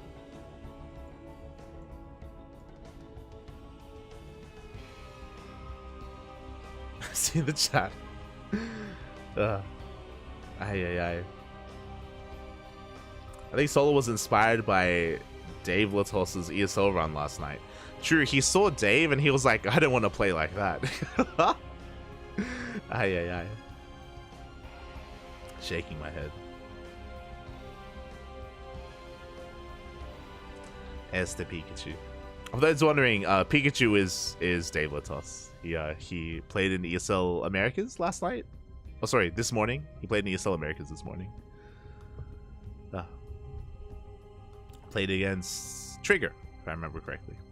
But regardless, with that, Gumiho does take the 2-1, does advance on, and that means that the winner's match is going to be a TVT between Gumiho and Cure. Let's go.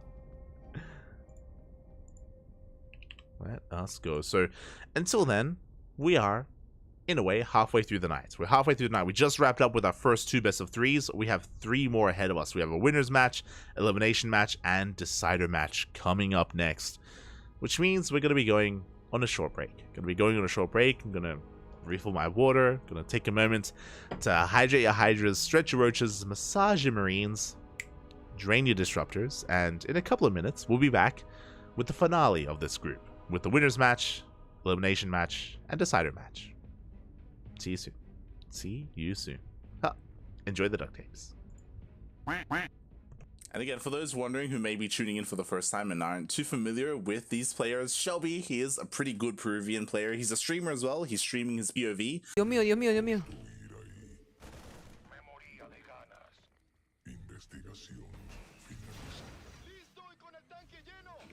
Men, ¿qué me quiere pushar con 4 Belin, 3 mutas? ¡Corre, Forest! No lo dejen ir. ¡Ah! ¡No! ¡Oh! ¡Te pasaste de ver! But he also looks after the convenience store when his parents aren't around. So he's currently competing, playing, and also looking after the store, and he needs to pause whenever there's a customer. What I want to know is how far does he have to go? You know, like, is it like downstairs, so, right? Yeah, like, yeah, I think it's a flight of stairs. He has to get down a flight of stairs. you're like a customer. You're like in the, waiting. You know, ding, and then you hear. He's like, like straight up running down. every now and then, it's like, you hear him fall. Waiting for him to like trip and fall. But I agree. He needs to like set up a camera like at the counter. Yep. Yeah, just like. And then he runs back. Does he like wait for the customer to leave, or is like after he does the money exchange, he just books it up? For those wondering, I did wake up like 20 minutes before the broadcast, and then took 10 minutes to set up the stream, and then just went and I quickly grabbed some water to wake up. Do I need to like Uber Eats you some breakfast? Oh, No, because then I would have to leave the cast and get the food. Your door's not that far, right? Like, listen, Yaku? if Shelby can go attend his goddamn store while he plays the tournament, you can probably go pick up some food at your front door, you know, while you're casting. It's totally fine, dude. Oh god, fucking Shelby, man. I love him so much. I wish he was here. He was here. Die as well. Ooh, can you finish? Can you finish? What's your shot? Oh, Oh, that's so BM. it's 99% done. That's so mean. Ah, that's That's me. No, just leave it. Go in. It's so Nino, close. just go in. Just leave it alone. No, she wants guy- that. The SCV's coming. It's coming. No, the guy's already down. You can't get on the floor. Ah, the SCV's he's gonna finish it. He's gonna finish. He did it. Oh my. Oh my god. Right? Oh my god. It's alive. He saved it. Okay, question. Did he spend more minerals sending SCVs down to fix it and repair, or could he have saved money if he just canceled and remade? Yes. Nah, he would have saved money if he just canceled and remade.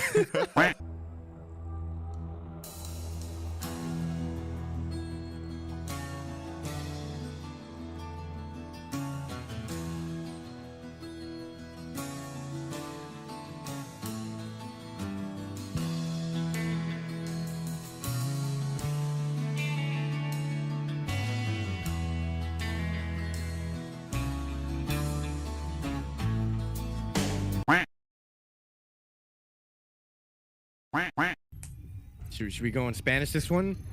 Do it. Do it. It was at this moment that he knew. He fucked up. All right, I don't know if I can do this. All right, let's try. Aquí en esta esquina de la mapa es un Terran player. Es rojo, es rojo. Y a la izquierda, Ooh. I think, I don't know my directions Yeah. perfectly, but I believe it's izquierda. Yeah.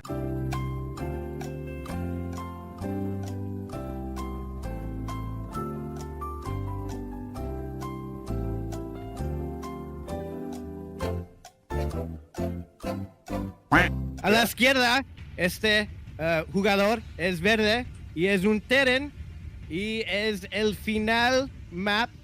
Si puede ganar, yo creo. Es Boga. ¿Y juntos qué son? Y juntos son los antimancos. We did it. We did it. That was better than what I could have done. It was better than what I expected. En el sur, en el derecho, izquierda, derecho. Aquí en la mapa, en la esquina tenemos el azul Terran, tenemos Marea y su what's teammate?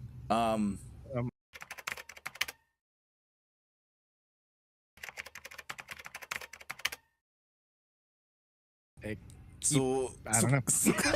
su compadre, su amigo, su enamorada, no sé qué es, pero aquí tenemos el Protoss, es azul, es Derki y juntos son el equipo, los lamas.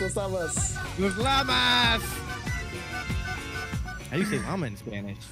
Lama, yeah, maybe. I don't Right? know. Just llama? Yeah. I don't know either. I completely skipped trying to go for north or south. That was gonna be an impossible one for me.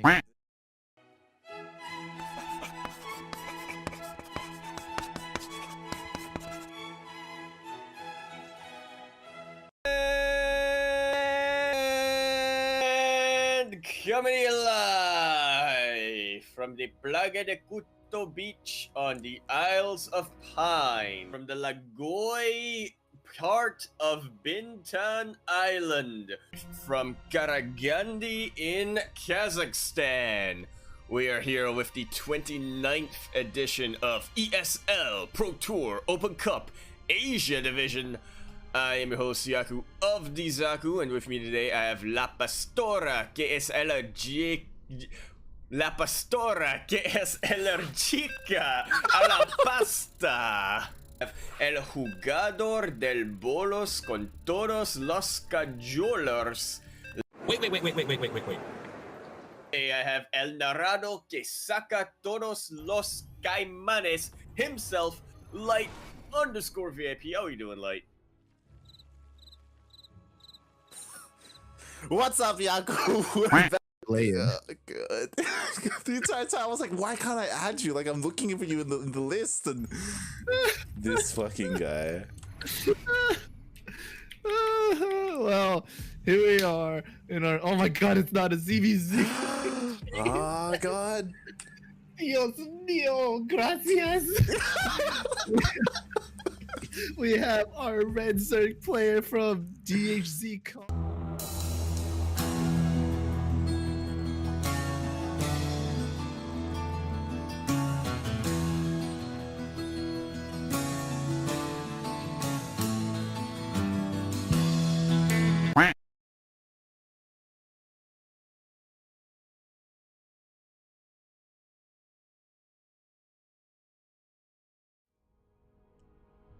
And welcome back, everyone. Welcome back. Ooh, hope you enjoyed those duct tapes from times gone by, as we have returned with the second half of our GSL broadcast here. GSL Season 3 Codes, the round of 8, Group A. And so far, we're, again, working our way through the group. A couple of matches have concluded, and you can see what we're up to.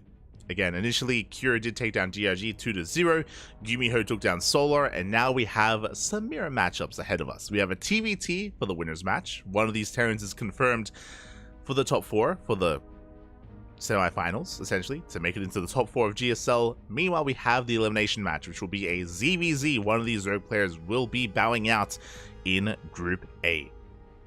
Unfortunately, if you're a fan of Protoss, no Protoss tonight, but we had plenty of Protoss this morning, so don't worry. This morning we were casting ESL Open Cup Americas, and yeah, we got to feature a lot of players like Trigger, Max Pax, Firefly as well. Plenty of Protoss action, but here, it's all about the Terrans and the Zergs, at least for tonight, And yes, of course, this does mean that our next matchup is going to be that TVT. And of course, it means that the decider match, regardless of how this turns out, will be another Terran versus Zerg. So definitely something to look forward to. I mean, I know a lot of people have things to say about certain mirror matchups, but I love me some good ZVT. That's beautiful, man. It's beautiful. And here we go. Spawning in the top right-hand corner of our Kione, we have the red Terran player representing Team Liquid. It is Cure. And spawning in the bottom left-hand corner, we have his opponent. We have the South Korean Terran player representing his new team, Cloud9. It is Gumiho.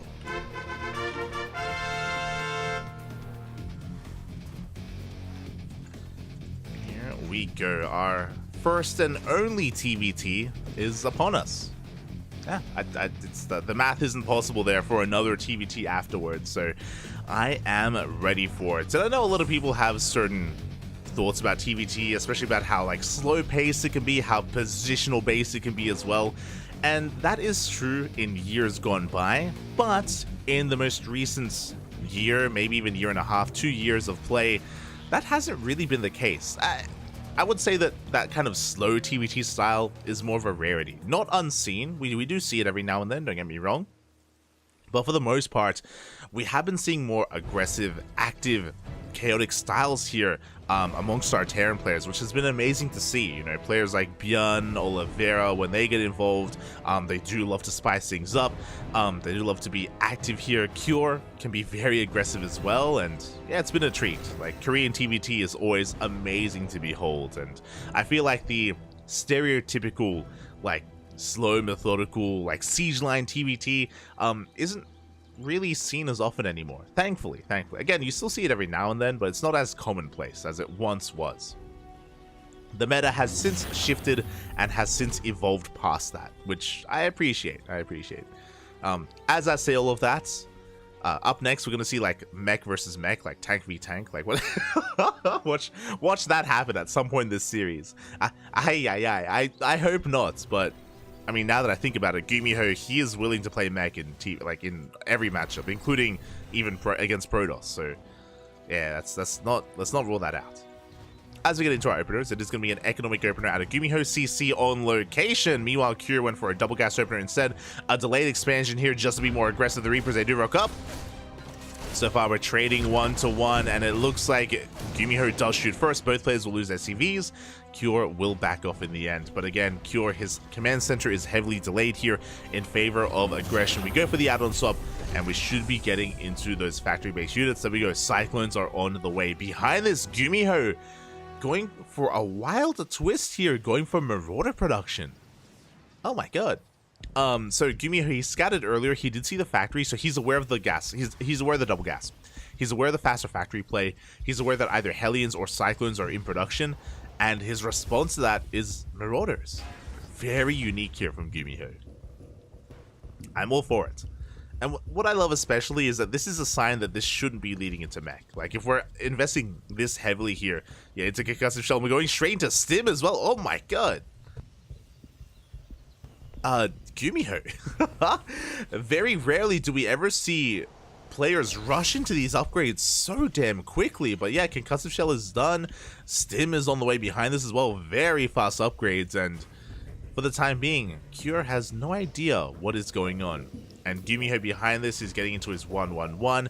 Starport's on the way, I imagine, for medevacs, and we're going to be building up towards a pretty interesting bio push. Very interesting. Especially considering that I assumed that this would be a 2-1-1 variation. I assumed a second Rax would be on the way before the starport, but no, we're prioritizing the starport. And I'm curious, are we going to go for a Marauder drop? Just purely Marauders? Okay. Meanwhile, Cure is pushing. Cure, he's built up towards 4 Cyclones. We have a 5th Cyclone on the way, going for an add-on swap, getting into Ravens as well. What we expect to be seeing here, the Cyclones are from map control. Eventually, we're going to be getting into tank production, but for now, Cyclones have hit the field. They're moving out, and they're going to be running into Marauders of all things. Here we go, the Marauders, they have arrived. Stim not quite done. We trade 1 for 1, 1 Marauder for 1 Cyclone. We trade 2 for 2 as well, and we are barely not within range. Up. There we go. We barely do catch 1 more of those Cyclones. Look at the units lost tab. It was 3 Cyclones for 3 Marauders. Interesting trade. But that was brutal. Gumiho, a lot of the wind has been taken out of his sails. Unfortunately, he had to fight before Stim. Stim just finished, and he also had to fight without medevacs as well. So his Marauder army is significantly weakened compared to what it should have been. And now Cure is pushing. He is moving out. He's got Marines. He scans ahead of time, does see the army. Yeah, we do have a Hellion going down here for Gumiho. He's going to try and chase this down, actually. Oh my god. This is wild. Again, just a Marauder. Still just a Marauder heavy composition. He can try to kite against these Marines. Who even forces out a Stim. Does get an additional Marine, but the tank does siege. Yeah, big shot off on that Cyclone. Cure forces back the army. Gumiho just loading up and going straight for a drop, bypassing the army entirely, or at least trying to. He's trying to race the army back home. Get there ahead of time. If these Marauders can close the gap, if they can get on top of the tank, they will shut it down. And it looks like, oh, we do get the tank. Big pickoff. Very nicely done, but another tank is in position. Gumiho cannot push. Behind this is getting into additional Raxes. Combat Shield is on the way, 1-1 as well. A very unique bio-heavy style from Gumiho. 3rd CC is going to be landed. 3rd CC is still on the way for Cure. But he has a decent setup. He's got a tank in each base, Cyclones. He's ready for whatever comes his way.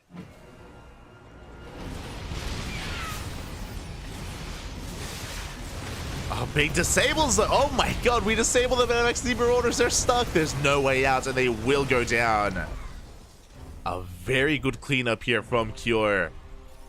Going for the disable on the medevacs of all things, and with that, the Marauder count almost gets reset. I say almost, we still have a couple of Marauders back at home, but Only one Marauder left. This commitment into concussive shell wasn't really worth it in the end. I mean, we got a tank. We got a couple of cyclones, but especially upon losing them here in the main, I'm not too sure if it was worth it for Gumiho. As Kira is building up his own bio tank army. 4cc on location. 4cc on location. We do shut down 1-2 of those cyclones. Very nice control there from Gumiho. Slowing them both down. Looking to get within range of that third base. He's in position. He has Ravens for those disables. The tanks are left exposed and we're going for a jump into the main. There's a turret in position, but only one. It's not enough. The bio army does stem in. We're going straight for the SCVs. Up. Get an add-on. Do shut down an add-on as well, but we don't quite get too many workers. Yeah, we have to respect the auto turrets. Gumiho does have 1-1, but he's being overwhelmed. Yeah, there are just too many Marines, too many SCVs. Workers are going down. This is actually a decent trade here for Gumiho. No! But he does lose his medevacs. Does lose everything. But in the end, Gumiho now has a massive worker lead. He's got 70 SCVs compared to the 55 of Cure. And Cure soon to saturate this fourth base. Sorry, Gumiho soon to saturate this fourth base. So Gumiho has got a good economy, but his army is where he's lacking a little bit here. Cure, I have to give him the edge with a higher tank count, and on top of that, a higher Raven count as well. Cure, he's got a traditional bio-tank composition with tanks and Ravens. Meanwhile, his opponent's going for something more bio-centric instead. 2-2 on the way. Again, a big 2-2 timing is going to be available here for Gumiho. A very active style. Likewise, Cure is pushing out. Oh, there's not much to actually protect this planetary, but it is going to be a planetary. I'm loving the sensor tower here out in the open on the right-hand side. Push is coming in. Cure, he does see the planetary in the end. Gumiho trying to keep up. Rocks are being knocked down. Cure repositioning. Let's make sure he's able to keep up with Gumiho. And the army has been spotted. Yeah, Gumiho immediately backing off. He picks up his tanks. He gets the hell out of there. Again, with Ravens, Cure, he has so much more potential with this army.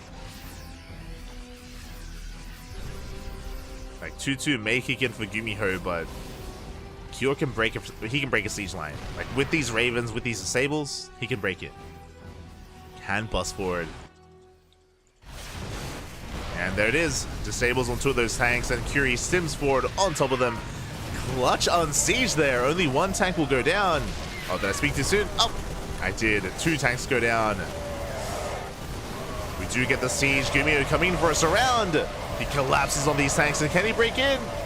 Can he break through? He cannot. The bio army just crumbles before Cure, and Cure, he's getting out of control. Cleans up the tanks, cleans up the Marines.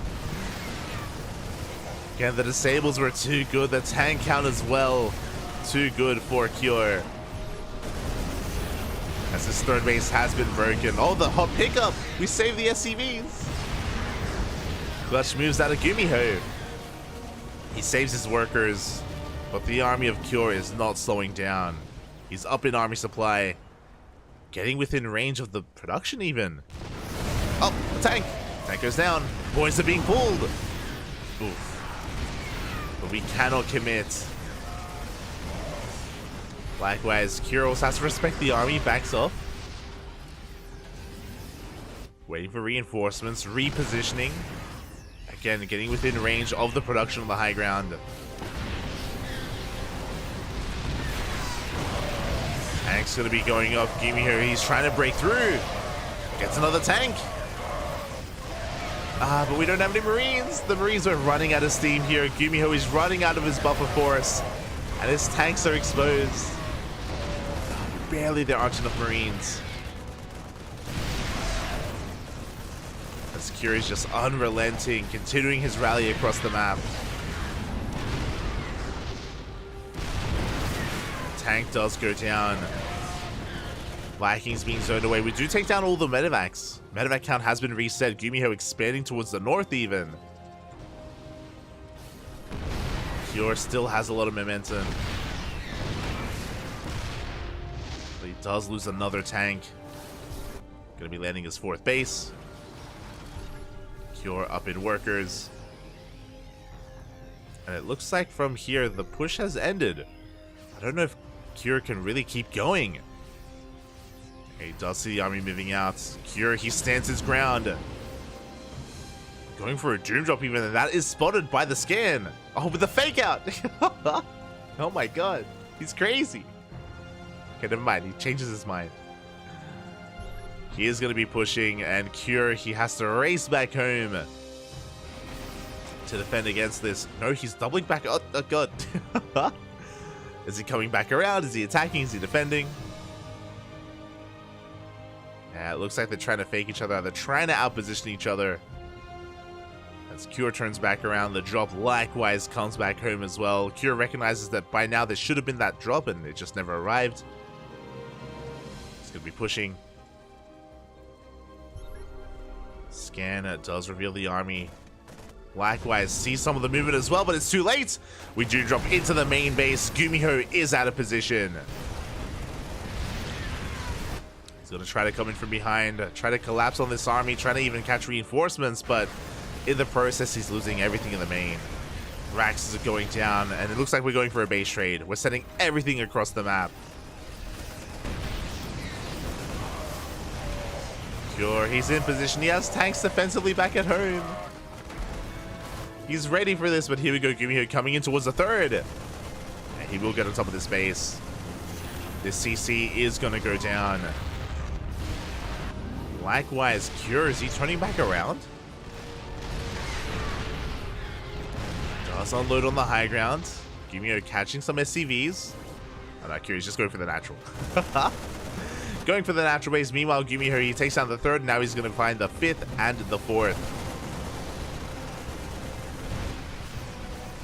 Kyor coming in from behind. The tanks, they're exposed. Oh, SCVs are going down, but we do get on top of the tanks and everything will fall. GG gets called. Kyor takes game number 1. Whew.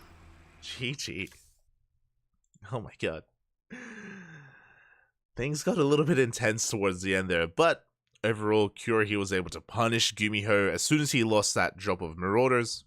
Kyor, he was so quick to move out, so quick to leverage his higher tank count, his higher Raven count as well, and break through. And yeah, Kyor, once he got momentum on his side, he never really let it go. It was also a brutal moment as well where he did end up outpositioning Gumiho and the base trade had to ensue. But even before that, like Kyor, he did have an economic lead.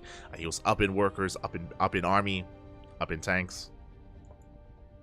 Was looking strong.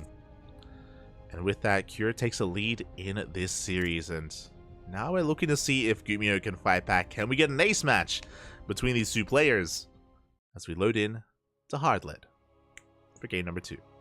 Also, I don't want that macro game to take away from the fact that Gumiho rushed into Concussive Shell. Gumiho, he rushed into Concussive Shell in that last game. It was crazy what he did. It was wild. It didn't work, but it was still crazy.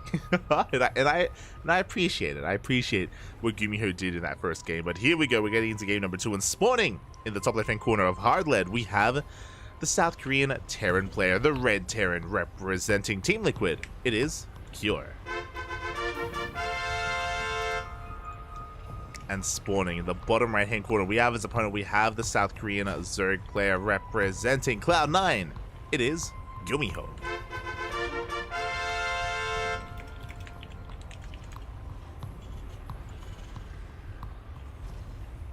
We go again. Remember, he rushed into Concussive Shell, into Stim, into like a Marauder drop into the main. It was crazy. And it almost worked. Like Gumiho, if you remember, there was like a crisp window, a timing where Kyor happened to attack Gumiho before he got his Medivacs out and before Stim finished. It was like 15 seconds away from Stim finishing, and Kyor was able to trade a lot more efficiently than Gumiho would have wanted and really stop the ball rolling when it came to the kind of early game Marauder aggression that Gumiho wanted in game 1. And I can definitely see that game going very differently if Gumiho had been able to engage with Stim, you know, on his terms with the Marauders that he wanted. Would have been very different. Until then, we do have a double gas opener out of Cure, double gas out of Gumiho. Aggressive styles here from both players. Winding it back, if you remember, in game 1, Gumiho did go for a more economic opener. He went for a Rax Expand. This time, anything but. This time it is going to be a factory follow-up. And we'll see where these players take us. In the previous game, this led into reactored Cyclones, and we pushed out with, I want to say, 5 Cyclones for Cure. We'll see if he does the same. We'll see if Gumiho is also one to embrace the Cyclone, or if he goes into a different direction. As Reaper for Cure is out, Gumiho taking a risk, moving out across the map. Up! Does get caught out, and who shoots first? Oh my god, Cure does, as he does shut down the first Reaper. Ay, ay, ay. A big loss here for Gumiho. This is why you don't send your first Reaper across the map. It is considered to be very risky and very unsafe. And Gumiho does end up losing map control. He's going to be down in units overall. He's stuck at home. Getting his CC on location, so is Cure. Cure getting into his Cyclone production, and the game will move on from here. Again, Cure does have a overall unit advantage. Not the biggest of deals yet, but Hellion is going to be joining up with these Reapers, and we're going to be pushing towards the natural.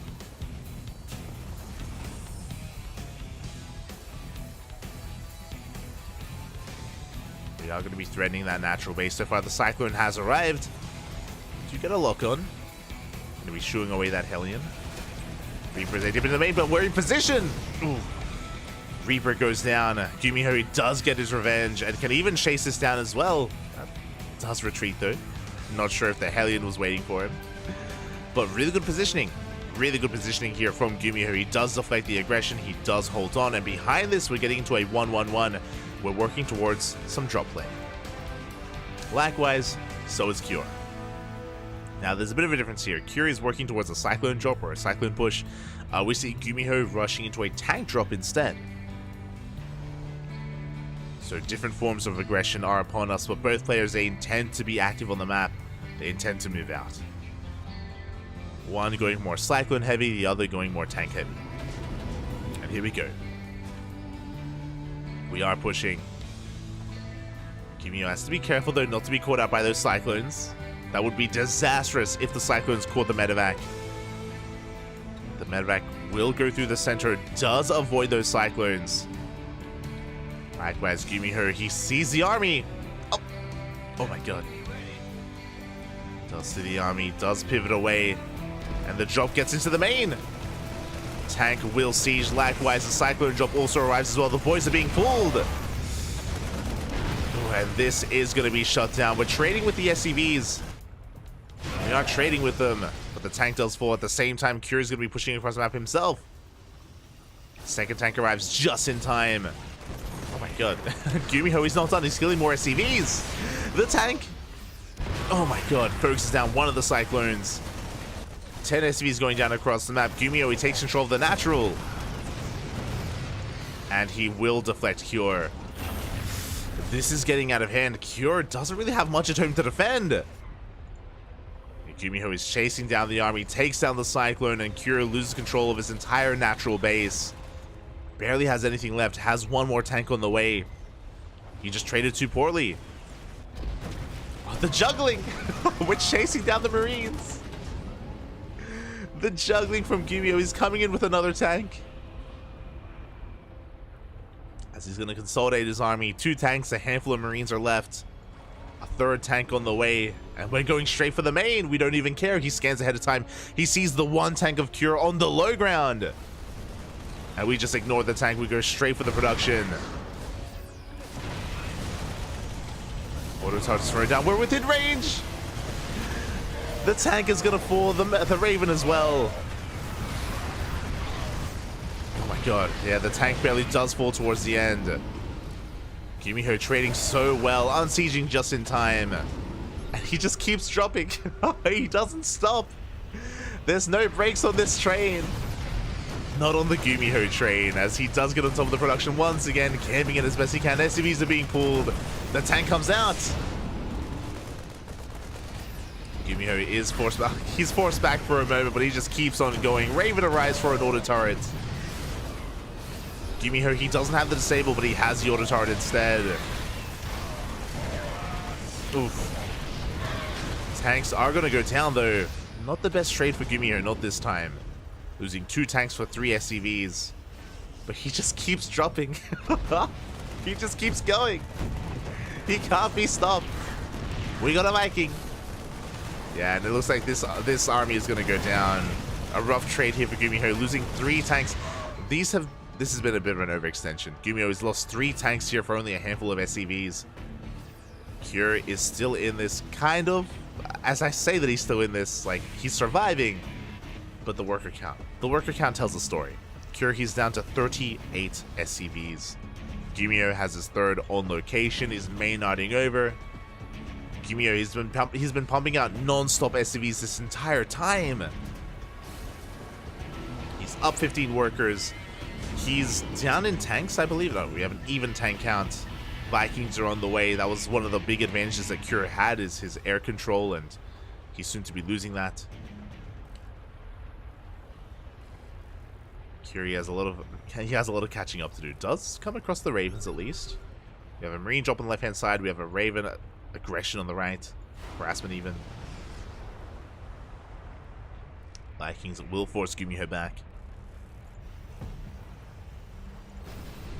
The game is going to settle from here. We're calming things down a little bit. We are calming things down. We got 1-1 on the way. 3rd CC up and running here for Cure, but like not actually landed on location. Just pumping out SCVs. And Gumiho is getting further ahead.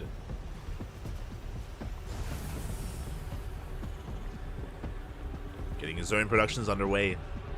Armory is on the way for 2-2. There is going to be an upgrade window here where Gumiho has an advantage over Cure. Getting into 1-1. And we'll see if Cure can make a miracle happen here. Now, in TVT, because of how tanks work, it is possible that Cure is able to outposition Gumiho, get a couple of volleys off, and actually trade well, and even out-trade Gumiho. It's not impossible. But the problem is that Cure, he's stuck at home, and it's going to be Gumiho that's going to be establishing himself, setting up his army, and looking for a way to break this natural. And he doesn't need to be honest. Gumiho, containing to 2 bases is all he really needs to do. He doesn't have to push in. Oh, they're even... Oof. But he wants to. He's leapfrogging forward with his tanks. They're within range of the CC. Cure, he's on a timer. A Viking gets picked off. We can see a drop being sent out. At the same time, drop gets shut down in the main. Turrets were in position. Cure going for a Hail Mary play across the map. But again, he is on a timer. He needs to break free. Looks like Cure is going to try to set up for a surround. Go for a drop outside the natural base. As that CC is getting very low. And the natural base is going to go down. A couple volleys left. Force lift into Vikings.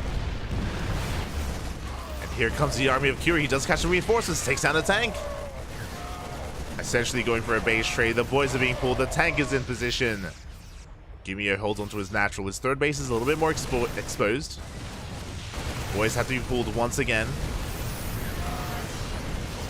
SCVs are going down, but Gumiho, he can afford to lose some SCVs. As Cure is on 1 base economy. Still stuck at 1 base. The Marines, they stim away. Get the hell out of there. As if Gumiho wanted to, he could just go for a mass disable on these tanks and he can actually leapfrog forward. Like, Gumiho, he can break this. Meanwhile, Cure once again getting ready for a drop across the map. Getting ready for a push. Marines are arriving. Army of of Cure has been spotted. And Cure's gonna clean this up. Good trade for our Red Terran. On the other side, Gumiho, again, are we just gonna go for the dive? We can. couple of tanks will reposition. I love that 3 tanks are left unsieged. Yeah, we are going to be actually just maneuvering the army. Cure getting ready for a mass surround. He's pushing in. Auto turrets are thrown down. Marines coming in from behind. The boys are being pulled in. So many SCVs are going down. Good target firing here from these tanks. And Gumiho will take the fight. He cleans up all the Marines, cleans up the SCVs. Gumiho, he will lose all his tanks, but again, that was a trade worthwhile for the Blue Terran. He has a 4th base up and running. The Planetary. Cure has tanks, but not much else. 2-2, now finishing up here for Gumiho as well, getting further ahead in the upgrades. +3 attack has begun. And here come the reinforcements. Gumiho is a little bit afraid of a counterattack, because Cure has been threatening these Hail Mary plays.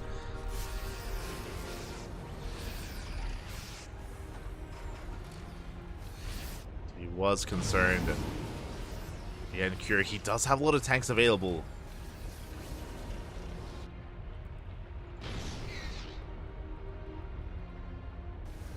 We have a triple drop on the right-hand side. Marine army pushing through the center towards the 3rd base. And Cure, he's not in position. Reinforcements are coming in. The boys, they're being pulled. And the entire mineral line is going to be going down. That's 17 SCVs. GG is going to get called. And Gumiho will tie up the series 1-1. GG. Oh my god. GG, well played. Things started off a little bit rough for Gumiho. Remember, he lost the first Reaper, he lost a little bit of momentum early on when Cure took map control, but Gumiho, he was just relentless with his tank drop. Remember, there was a moment where Gumiho was going for a tank drop. At the same time, we had a Cyclone drop coming out from Cure. Gumiho hit first. Cure, he was a little bit frazzled, and yeah, the non-stop tank drop aggression from Gumiho did surprisingly well. It was he just refused to let up, refused to go back home, just kept being in the face of Cure, and eventually broke through, eventually crippled the economy of Cure. And behind all of that, Gumiho was just making non-stop SCVs, getting his 3rd base up and running, getting further and further ahead economically, allowing him to, yeah, just snowball out of control with his army. GG. GG, well played. We have a tied up series, and we're getting into game number 3. Let's go. Game 3 is going to be taking place on Oceanborn. We're going under the sea. I'm ready for it.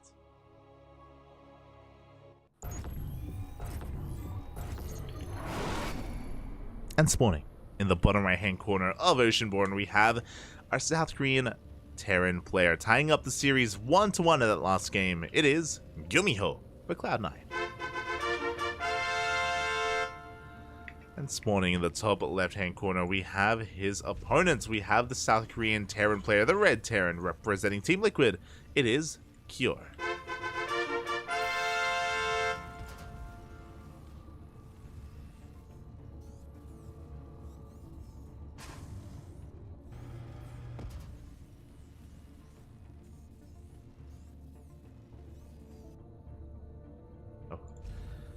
Here we go. Again, we are tied up. We're here in the ace match. Oh, Gumiho going for a fake proxy Rax. This used to be so much more common back in the day. This used to be like the standard back in not even that long ago, like 2019, 2020. Terran players going for fake proxy Raxes in TVT and TVP. Very commonplace here. So this is just designed to scare Cure a little bit. If Cure did go for an SCV scout, he would see that the Rax was missing and hopefully overreact. That's the goal here. Meanwhile, Cure isn't SCV scouting because we're going for a real proxy. We have a proxy Rax and 1 Rax back at home. It's going to be a 2 Rax opener here from Cure. Very aggressive. It's not as committed as a proxy 2 Rax, but aggressive nonetheless. And this is actually really rough for Gumiho. Because Gumiho has to take a defensive role, his Rax is in a terrible position. It's it's actually really bad. It's gonna be that much more awkward for his reinforcements to come from the Rax to defend his main base. The wall is being set up, but yeah, this is gonna be very awkward here for Gumiho. Oh boy. And it's just going to take that much longer for reinforcements to arrive at his main base to help defend. He is essentially cut off from his main. Reapers are on the way. SCV Scout doesn't see much, just sees a Rax. The SCV's coming back home. We do see Gumiho. He's going to be scouting, and he does come across the proxy. He sees the Rax. He's aware. He knows. As he backs off, thankfully Gumiho did go for a double gas opener, so he should be working on a Hellion momentarily. He's rallied back to his main base. Hellion's on the way. We may even have to pull some SCVs just to keep this one Reaper alive. There we go. Curie's going for the dive. Does get a couple of hits in already. Takes down one SCV. Oh, meanwhile, Cure almost gets caught out. Takes some extra hits, and Curie has to back off. It looks like he will lose a Reaper. A big win here for Gumiho. Takes down the first Reaper. Can he get another? No shot. Up. He will. Second Reaper goes down as well, and this is disastrous. Cure, he has to back the hell off. He's racing back home, lifts up the Rax, and Gumiho defends. Very well done. Solid control here from Gumiho, and meanwhile, across the map, going for a proxy starport. Gumiho turning his defense into an offense. Meanwhile, Gumiho is getting his CC on location. Cure, he's going to try and delay it, but he's just too little too late. Cure getting his own CC on the high ground. Gumiho is going to be pushing in. Hellion tanks a couple of shots. Does get an SCV. But the Cyclone arrives just in time, and Gumiho does overextend. Losing his Hellion, losing a Reaper. Meanwhile, we're going proxy BC in TBT. I've seen Gumiho do this against Zerg. I've seen him doing it against Protoss, actually. Against Terran? Okay, we're doubling down on the proxy battlecruiser. Meanwhile, Cure is pushing because Gumiho just lost a bunch of army, by the way. CC is going to be delayed. Gumiho just doubling. No, so my apologies. Okay, it is not BC. It's going to be... Oh, no, there we go. Does cancel the Banshee in the end. Has to make sure he can survive back at home. Good lock-ons. Does hold on. Again, what direction are we going to go in? There it is. Battlecruiser is on the way. And this is a wild move here from Gumiho. We'll see if it pays off. Oh my god. I remember Gumiho doing this on Data Sea. Data Under the Sea. Now 2 map pools ago. God, I can't believe it's been that long. Jesus. I want to say it wasn't 3 map pools ago, right? I want to say 2. Yeah. Regardless, Gumiho going to be backing up here, going to be just establishing his 2 bases. Saturating, he's committing going into Yamato as well. Oh my, he is banking so much on these BCs. His hopes and dreams are in these battle cruisers. With Yamato, he should be committing here. I'm surprised he's not going 2-port BC at this point. Yeah, the Rax is floating, he's playing mech. BC mech here in a TBT. Let's go. Meanwhile, we have a Cure just setting himself up back at home, building up his tank count, getting Marines. I mean, again, with the traditional mech style, these tanks, they don't shoot up. And the first battlecruiser has arrived. Second battlecruiser on the way. Hellions are moving out. Do we have it? We do have Interference Matrix, and here we go. The BC arrives. Does reveal itself. Bar takes down a Marine, takes down another as well. The Cyclone is going to be showing up here to support. Gumiho being very careful with his control. He doesn't want to get caught out by that Cyclone. Tanks are in position. We do have that disabled just in case Cure needs it. More factories are on the way. See pushing forward. Yamato still isn't done. We do want siege. We saved the tank. The tank is barely saved. We get the disable as well. Preserving the tanks, getting the repairs going.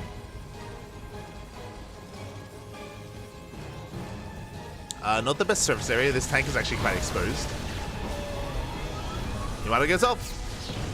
Does take down another tank. Or his first tank even. Marines are going down. Viking production has commenced here for Cure. Viking stim, continued Marine production. The second tank arrives, but it gets disabled. So far, Cure's only been losing Marines in that one tank from earlier. Oh, sorry, 2 tanks even. I think we got a second Yamato.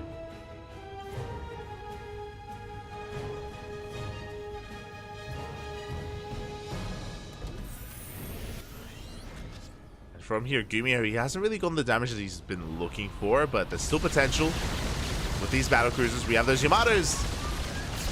Getting another tank.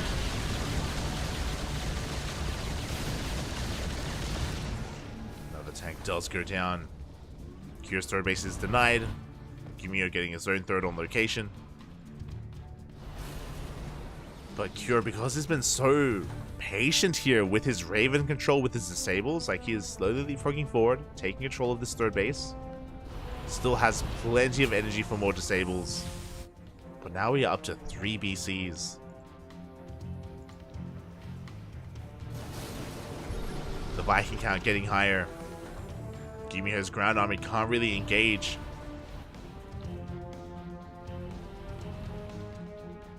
Still building up that Viking count. The Hellions, they go for a run by. They bypass the tanks. They go straight for the mineral line. SCVs aren't going down. At the same time, here come the BCs. They get on top of the tanks as well. Gumiho pulling Cure apart. Gets into the mineral line. He takes out the tanks. Gets into the third base as well. And the BCs will teleport the hell away from this. I feel like we could have kept going for a little bit longer. But Gumiho, he does fear all these Vikings. 7 SCVs went down. And Gumiho, he takes a worker lead. 69, nice. 69 workers. Blue Flame is on the way. Hurricane thrusters, additional factories, double armory. Gumiho, he's been building up his own tank count. He's ahead in tanks thanks to his BCs. We have 4 tanks to the 1 of Cure. And can Gumiho end the game here and now? He is up heavily in army supply. He's up in army, he's up in workers. Tanks are pushing forward. For the defense here, it's all about the Ravens. The CC low from earlier, actually. Forced to be lifted. Cure now on a 2-base economy. BCs are on the way. Battle cruisers, they are coming. Hellions, they get into the mineral line once again. Roasting up 10 SCVs. 11 SCVs go down. Gumiho now reinforcing with his battle cruisers. The Yamatos go off. Ooh. Taking down some of those Vikings. At least the Ravens survive. We get a disable. Gumiho is snowballing out of control. He's working on a 4th base behind this. Up to 84 SCVs. The Liberator arrives. Don't get the tank though.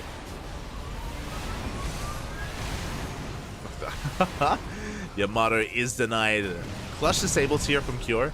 He's slowly leapfrogging forward here with a lower tank count. Some miscontrol here from Gumiho. We'll lose the tank. Unfortunate rally with his army. Did take a lot of hits, actually. Behind this, we have Thor production. Let's go. Thors are soon to be here. 4th base being taken. Where? Oh my god, still heavily oversaturated even. Gumiho, calm down. Stop making SCVs. We're up to 87. Getting a 5th base on location.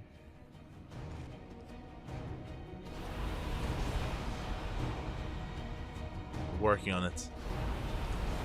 As Cure finally reestablishes his 3rd base. Building up more Vikings, getting into double starport production for more Vikings and Liberators. At this stage of the game, it's not really about the tanks, it's about the Vikings and Libs, about the air control, the air Terran. Now what's interesting is that Gumiho, he only stopped at 3 battle cruisers. He's not making any more. So you could make an argument that we have an overinvestment into the Vikings. How many Vikings do we have? 12. soon to be 14 Vikings with +1 ship weapons as well. The army, oh, might as go up. Motors are going to be going up. You see Gumiho rotating around, denying the 4th base.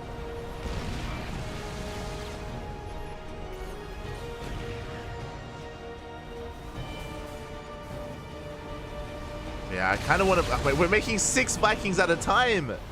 I kind of wish that we were already working towards more libs. I feel like we should have enough Vikings here for 3 battle cruisers, as well as we have like Marines on the ground and disables and auto turrets.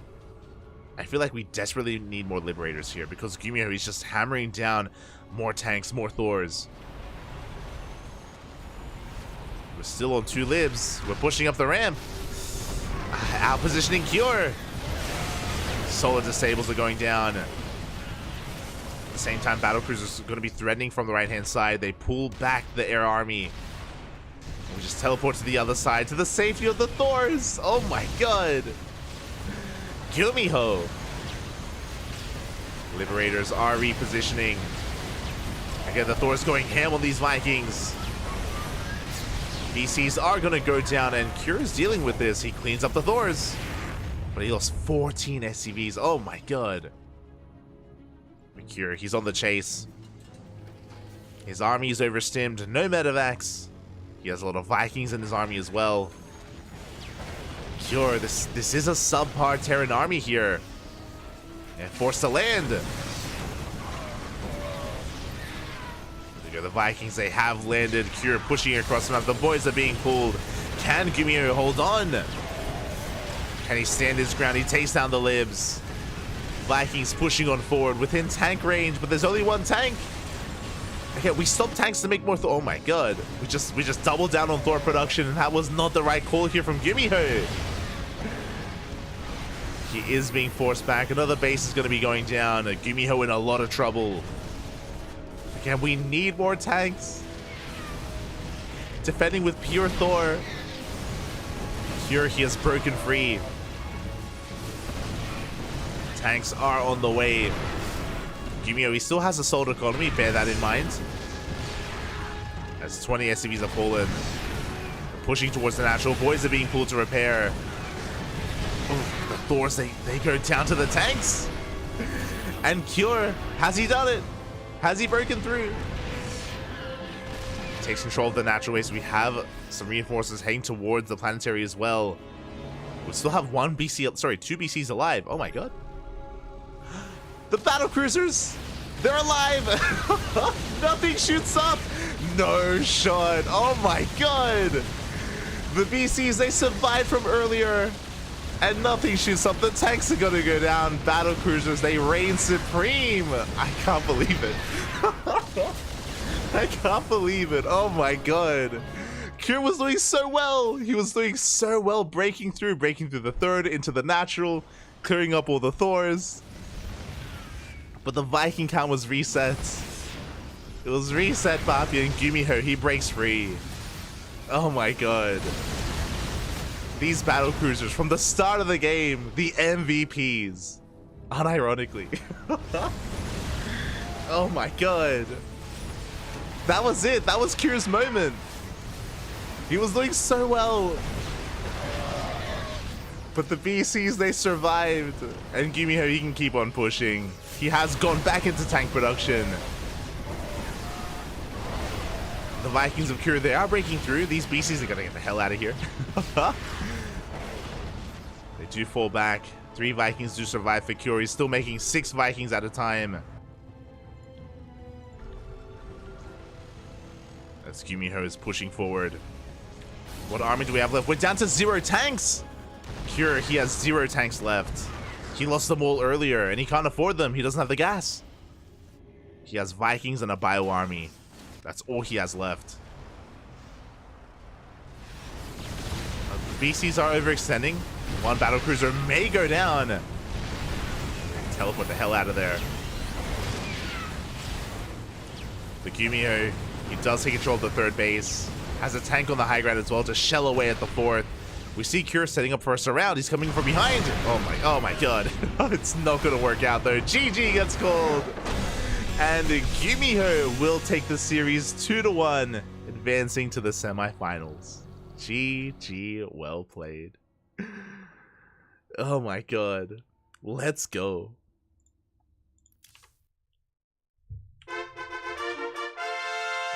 GG, well...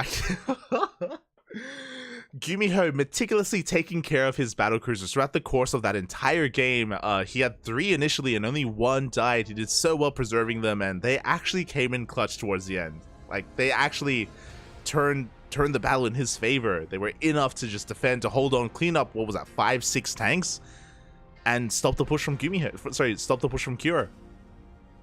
GG. GG, well played. Impressive stuff here from Gumiho. Making some magic happen. That was beautiful. Oh my god. And Gumiho will be the first to advance on through this group. Congratulations. And Cure gets knocked down to the decider match. Oh my god. And yeah, again, really impressive stuff.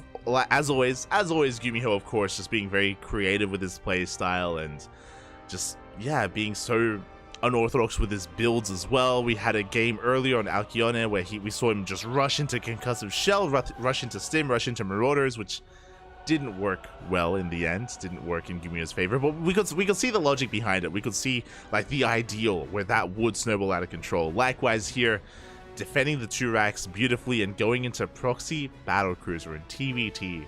What a guy. what a player.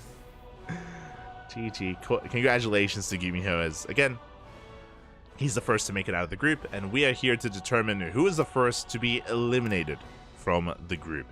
We had our TVT here to begin with, and up next we have a ZVZ elimination match between DRG and Solar. Let's go. Catching up in the chat. This is a GSL VOD. This is a GSL replay cast.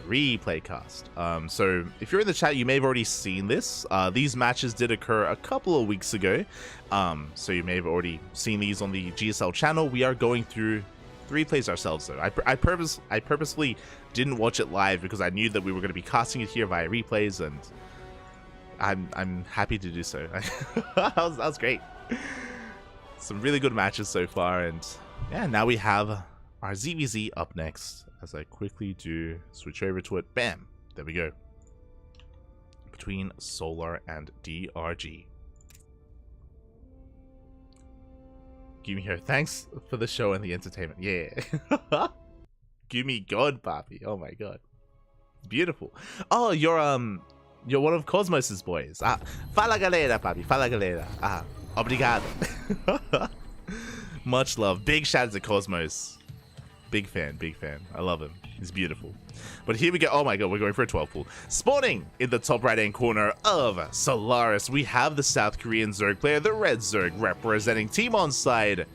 Not making a single drone, going for a 12 pool. It is Solar. And spawning in the bottom left-hand corner, we have his opponent. We have the South Korean Zerg player representing himself. He is still currently teamless. It is DRG. Here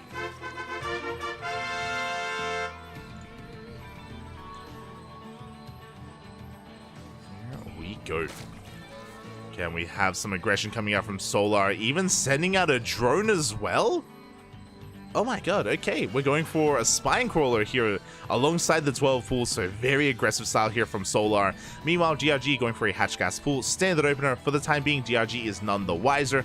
Those wondering, 12 pools are not typically all-ins. They're a way to get ahead economically. They're a way to get a kill on the natural base, ideally. I mean, ideally they trade with workers. You kill enough workers to get ahead economically, but with the addition of this Spine Crawler, we may even get a kill on the hatchery, which would be game.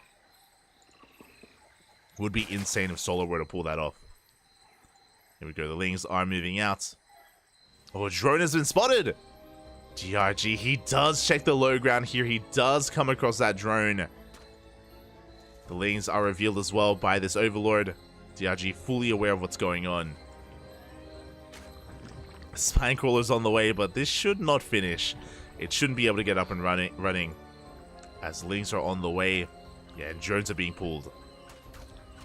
So DRG should be forcing a cancel on this Spine Crawler. Solar, meanwhile, his Lings, they go straight for the natural. Okay, we do force that cancel. Behind this Solar, he's, of course, throwing down his expansion. And DRG's goal here is to save his base. But we could throw down another Spine. Oof. So far, good drone drilling here from DRG. Does preserve his workers. Making use of the mineral patches. Up! But that hatchery, it's taking a lot of hits. It is sustaining a lot of damage. And again, we cannot afford to lose that base. Lings, they have arrived. We do drone drill forward. And DRG, he's going for the defense. He's going to be losing some drones. But he does hold. DRG, he does hold on. Only losing 2 workers, and he does save his natural base. Behind this, Solar, he's down 2 workers. That was not enough damage to actually make it worth his while. He does have extra Lings, though. He could threaten a dive, but we have a second queen here on the low ground. DRG, he should be able to defend. Ooh, and as the dust settles, DRG, he's ahead in gas. Again, ahead in gas economy. He's ahead in workers. Has 2 queens. He's sitting pretty. And Solar, he has some catching up to do. Now, typically, off of a 12 full, whether it succeeds or fails, we should be getting into 2-base Roach. Again, there's no gases here from Solar, so typically we skip Ling Speed, we skip Banelings, we go for a Roach Warren, an Evo Chamber, we wall off on 2 bases, and we just skip the Ling Bane portion of the game. But this is going to be an uphill battle from Solar. Now, there is a lot he can do. There is a lot he can do on 2 bases as he now takes his gas. It doesn't have to be 2-base Roach. He can try to hide a Spire and make it look like he's going 2-base Roach instead. Meanwhile, DRG going straight for a lair. Oh my god. I love this. So, DRG, typically, if you're a defending Zerg player, if you defend against a 12 pool, you know that Ling Speed is unlikely. You know that 2-base Roach is on the horizon. And you know that Solar is going to be defensive, so you take advantage of that. You skip Ling Speed, you skip the Baneling Nest, you go straight into your own lair, straight into your gases, and you race your opponent into Roach play. And you exceed them. Like, because DRG is ahead economically, he's playing Solar's game, but 1 step ahead. He's already got +1 range on the way, he's already got the lair, which means when the Roach Warren finishes, he can go straight into Roach Speed as well. So at this stage, DRG is strictly ahead. Solar, this is why I said that he could try to go in a different direction, but the Lings are getting in! The slow Lings, they bust into the bases here. Very important here to scout his opponent. He confirms the timing of the lair, the lack of gases. He knows that there isn't a Muta Rush. There is no Spire. Solar, he delayed his lair here in favor of +1, and of course getting into everything else, and DRG should be feeling pretty safe. Getting into his own roaches, he's going to be cutting workers, or I should say, getting up to 2-base saturation, and DRG should be going for his own big 2-base roach push. Solar's taking a 3rd, DRG slightly behind him in his own 3rd base, but I don't think he cares too much. He's done droning. It's all about roaches. All about making roaches here for DRG. And Solar still getting into his lair, still getting into his gases. Overlord does go down. And this timing is going to be strong. Now, DRG, he isn't pushing yet. He's waiting for a +1 and Roach Speed. These upgrades are lined up, and again, this is going to hit like a truck. And Solar has to be careful not to drone. He does have a slightly faster 3rd base, but if he makes workers from here, he will die. He needs to focus on nothing but roaches. Solar, he may even need a Spine Crawler. I'm not too sure if Solar is aware of how far behind he is and how far ahead DRG is with his own Roach push. Even with Spine Crawlers, it's going to be a tough defense. Here we go. We are pushing. Look at the units tab. DRG, he's up 8 Roaches compared to his opponent. But Solar does have the defender's advantage. He does have Roaches on the way. Solar, he's going to be down in upgrades. As +1 is done for DRG, and he can dive right on top of this army. And he just goes right for it. Queens are arriving. We need transfuse. We're transfusing whatever we can, trying to keep these roaches alive. And with the help of the defender's advantage and with these queens, can we hold? We do. We do force back DRG. Solar, he does hold. And now DRG's in a really awkward position. This timing was designed to break Solar, and Now DRG, he's behind in the economy. Solar is catching up in upgrades. +1 is done. Solar, he took a better trade with his queens, with his transfuse. The armies are pretty comparable. And the game is evening up. Now, what's important to take note of is that that wasn't the only timing that DRG had. There's the +1 timing, which he just hit, and he wasn't able to kill his opponent. And then we have the +2 timing. It's going to be +2 with Carapace as well. Bearing in mind that Solar only has 1 Evo Chamber, so DRG has another window where he will be up in upgrades, where he can hit a timing. And it's going to be on Solar to survive that one as well. On top of that, Solar, he's actually droned up quite heavily. He is fully saturated on 3 bases. DRG, he is cutting workers. DRG drones up to 50. He main-arted his natural. He is faking his drone. Oh my god. He's making it look like he's saturating, but he's going all in. A 2-base all in from DRG. He's just hammering nothing but roaches. Hammering down that R key. Gonna be hitting an all in with this 2-1 upgrade. No drones whatsoever. It's all or nothing for DRG. And Solar, he's been droning, getting a 4th base. He's macroing. He doesn't know. He is in the dark. Ay, ay, ay. And here we go. DRG is looking to pull the trigger. Looking at the Unisab. DRG, he's up over 10 roaches. 38 roaches to the 24 of Solar. DRG does get supply blocked. A big moment, actually. Heavily supply blocked. 4 Overlords are on the way. DRG, we gotta go. Time is working against him. The upgrades are done. And we need to push him. We need to break Solar here and now. As DRG, he is pushing in, but Solar has the defender's advantage. He has reinforcements on the way. Files are being dodged. DRG, he's breaking through. He's barely breaking through the army. We could even we probably should pull the boys at this point. We can afford to lose some workers. As DRG, he's slowly running out of steam. He's breaking through the Ravagers, though. Yeah, DRG, he will take this fight. Busting into the natural, but we have more reinforcements on the way. Can Solar barely hold on? It looks like he can't. He cannot hold. A GG gets called. DRG does pull off the 2-base all-in. Gee, but that was close. GG. Solar, he was almost holding. Even if Solar did pull the boys, I don't know if he would have held, but that is something that he could have afforded to. Again, Solar, he was up like 20 workers compared to his opponent. GG, well played. DRG catching Solar with his pants down, catching him off guard. Again, Solar, he was getting ready for a longer game. He was happily saturating his 3rd, getting a 4th. Little did he know that DRG was completely all in. And he does take game 1. Does take game number 1. And now we're getting into game number 2. Vámonos, Bobby. DRG again up in this series, but it's a best of 3. We can come back. We can force the ace match. Oh, hello, Chowdan, hello. It's lunch break time. Let's go. Thank you for dropping by. Thank you. As we're getting into game 2 and spawning in the top right-hand corner of Hecate, we have the South Korean Zerg player, the blue Zerg. Currently teamless, but up 1-0 in this best of 3 series. It is DRG. And spawning in the bottom left-hand corner, we have his opponent. We have the South Korean Zerg player representing Team On side. Looking to fight back, looking to tie this up. It is Solar.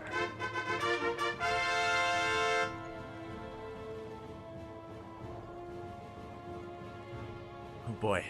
And again, it was on Solar last game where, winding it back, he did go for a 12 pull and he failed to do enough damage. He failed to make the 12 pull worth it. He fell behind and DRG was able to get far ahead here, just going for that +1 timing.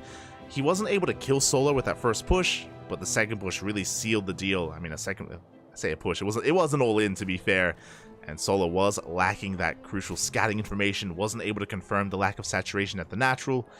And yeah, we'll see if Solar is able to recover from that. He's able to keep up as this time, hatch gas pool. Standard opener. Standard opener out of Solar. Likewise, standard opener out of DRG as well. We're calming things down.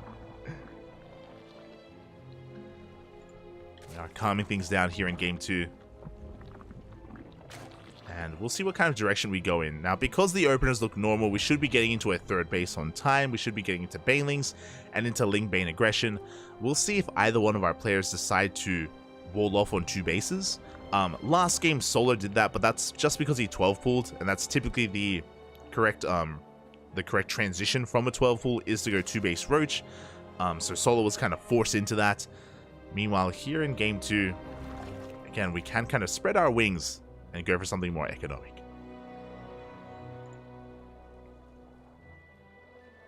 As for now, drones are on the way.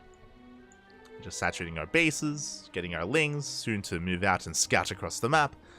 This time, Ling speed is on the way. If you remember, last game, both players did skip it. We didn't need Lings at all. It was all about the Roach v Roach. But again, this time, there is more potential for some Lingbane aggression, which I'm all for. I'm all about the Lingbane. As both players will be taking their third bases. Both players going for the forward third, actually. Leaving that linear third for later on. With this, you can be a little bit more aggressive. You can start spreading your creeper across the map. Be more in the face of your opponents. Lings of Solar to arrive. Likewise, DRG sending his own Lings across the map as well. Just confirming each other, scouting each other. Bailey Nestor on the way. And again, this time we will see some more Lingbane action before we get into Roaches. If at all. As Lings are just going to be poking and prodding, nothing too major yet.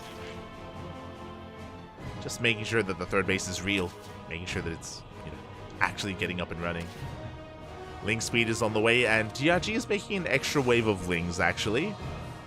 DRG looking to be a little bit more aggressive.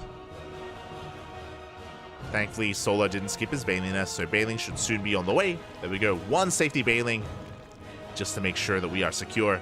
And DRG, he rushes into a Roach Warren hidden behind the mineral line. Hello. DRG gonna be the aggressor here. Getting into a very fast Roach Warren, again hidden behind the army, or behind the bases. Likewise, Solar not too far behind with his own, is a little bit later, as a part of the wall. DRG once again gonna be main-arting over. It looks like DRG, I don't think he really intends to drone, making it look like he's saturating his third, when really, he hasn't even saturated his natural. Lings and Roach is gonna be on the way. Lings do get in! We do try to get, oh no, the positioning! Ay, ay, ay. We just see Solar threatening that third base. He's here with Bailings. The Queen gets surrounded, the Bailings, they get in! No! The Bailings, they will deny mining here at the third base. The Lings will go down as well. Good trades from Solar. 3 drones go down, and this is brutal just because DRG's all in. He already has a limited economy. Losing any drones from here is brutal. And the Roaches have been scouted. They have been spotted. Solar, he's aware of the push coming. He's getting ready back at home. Roaches are on the way. Solar taking more defensive position. He's getting ready for another counterattack though. And again, DRG actually now droning. He's backing off. We have 5 workers on the way. DRG, he's abandoned his idea, his plan of going for an all-in. And I do feel like a big reason for this is because he lost workers. Because DRG lost so many drones, he knows that he can't actually afford to maintain his all-in, and he's droning. He is going to be droning. Things were really chaotic for a moment. And the Lings, they do get into the natural base. They try to get us around. Roaches will shut them down though. The Queen survives. And Solar, he dips in once again, focusing on whatever drones he can. He also confirms that droning is occurring. He's aware. And fun fact, Solar, he hasn't droned in quite some time. He's cutting workers at 40. He has... The all-ins continue. Solar has cut workers at 40, and we're sending everything across the map. The turns have tabled. The Roach army has arrived. We're pushing towards that third base. At the same time, Lings into the natural. Solar, he is committed. He is all in. And it looks like Solar, he has an overwhelming Roach army. DRG just doesn't have enough Lings. They bust into the main base. They're distracting Roaches. They're keeping the army, the reinforcements of DRG busy. And it's just too much. Solar, he snowballs out of control. Takes down the Roaches, takes down the Queen. GG gets called, and Solar ties up the series 1-1. No one likes droning here. It's GG, well played. We're going to the ace match. It was game 1, of course, where DRG cut workers and he just committed to the all-in. Here in game 2, it looked like DRG wanted to be the aggressor initially, and I do stand by that. Then, after a while, he pulled back, he started to saturate himself, and Solar became the aggressor instead. Really, what we're learning here, I mean, it's a rule of ZVZ. You drone, sometimes you die. In this series, it is always you die. It's oh my god. Both Solar and DRG being so aggressive this series, and how will things end? As up next is the final game. It's a best of 3. It all comes down to this. It all comes down to side delta. Who is going to be the first to drone? Who's going to be the first to just commit and just send it across the map? Let's go.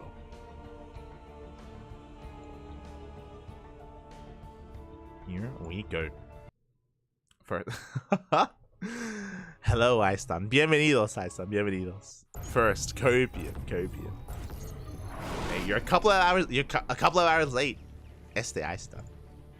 But here we go. We're getting into the ace match, and spawning in the top left-hand corner of side delta, we have the South Korean Zerg player, the blue Zerg, being forced into the ace match. It is DRG.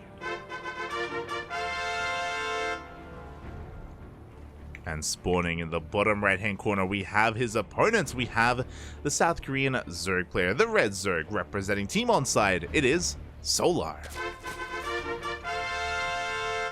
Taking that last game and forcing the ace match. Here we go.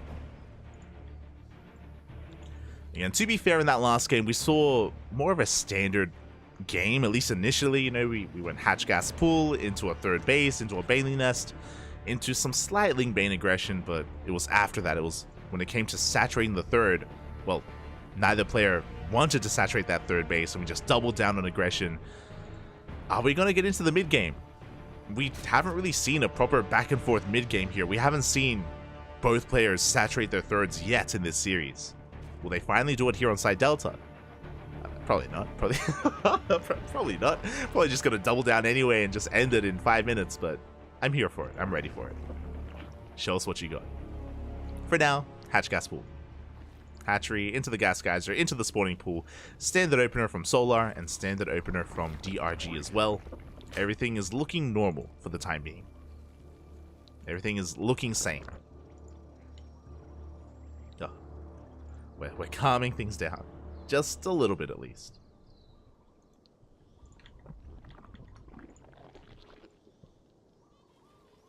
And from here, we're going to be determining how aggressive and how defensive our players want to be.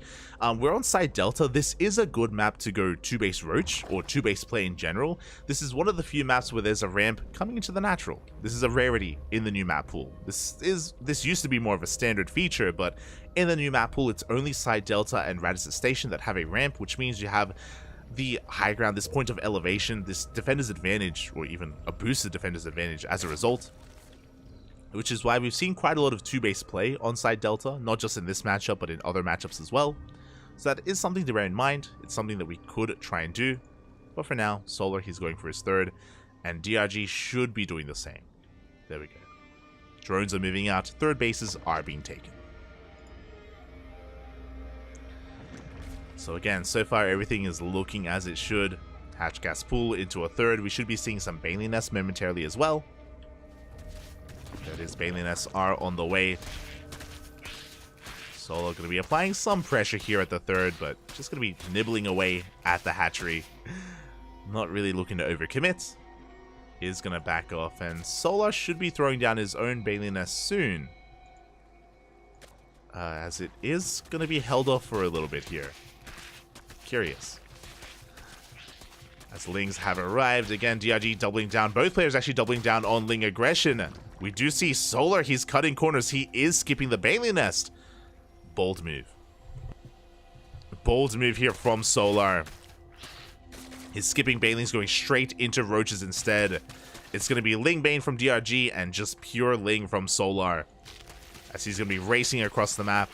And it means that if Solar takes a bad trade, if he takes a Bailey to the face, then that is going to trigger a counterattack. And DRG, he should be able to shut down this third. I am concerned. I'm concerned for Solar, but here we go. The Lynx have arrived. Banelings are done, and we do need some good connections. The Hatchery taking a lot of damage.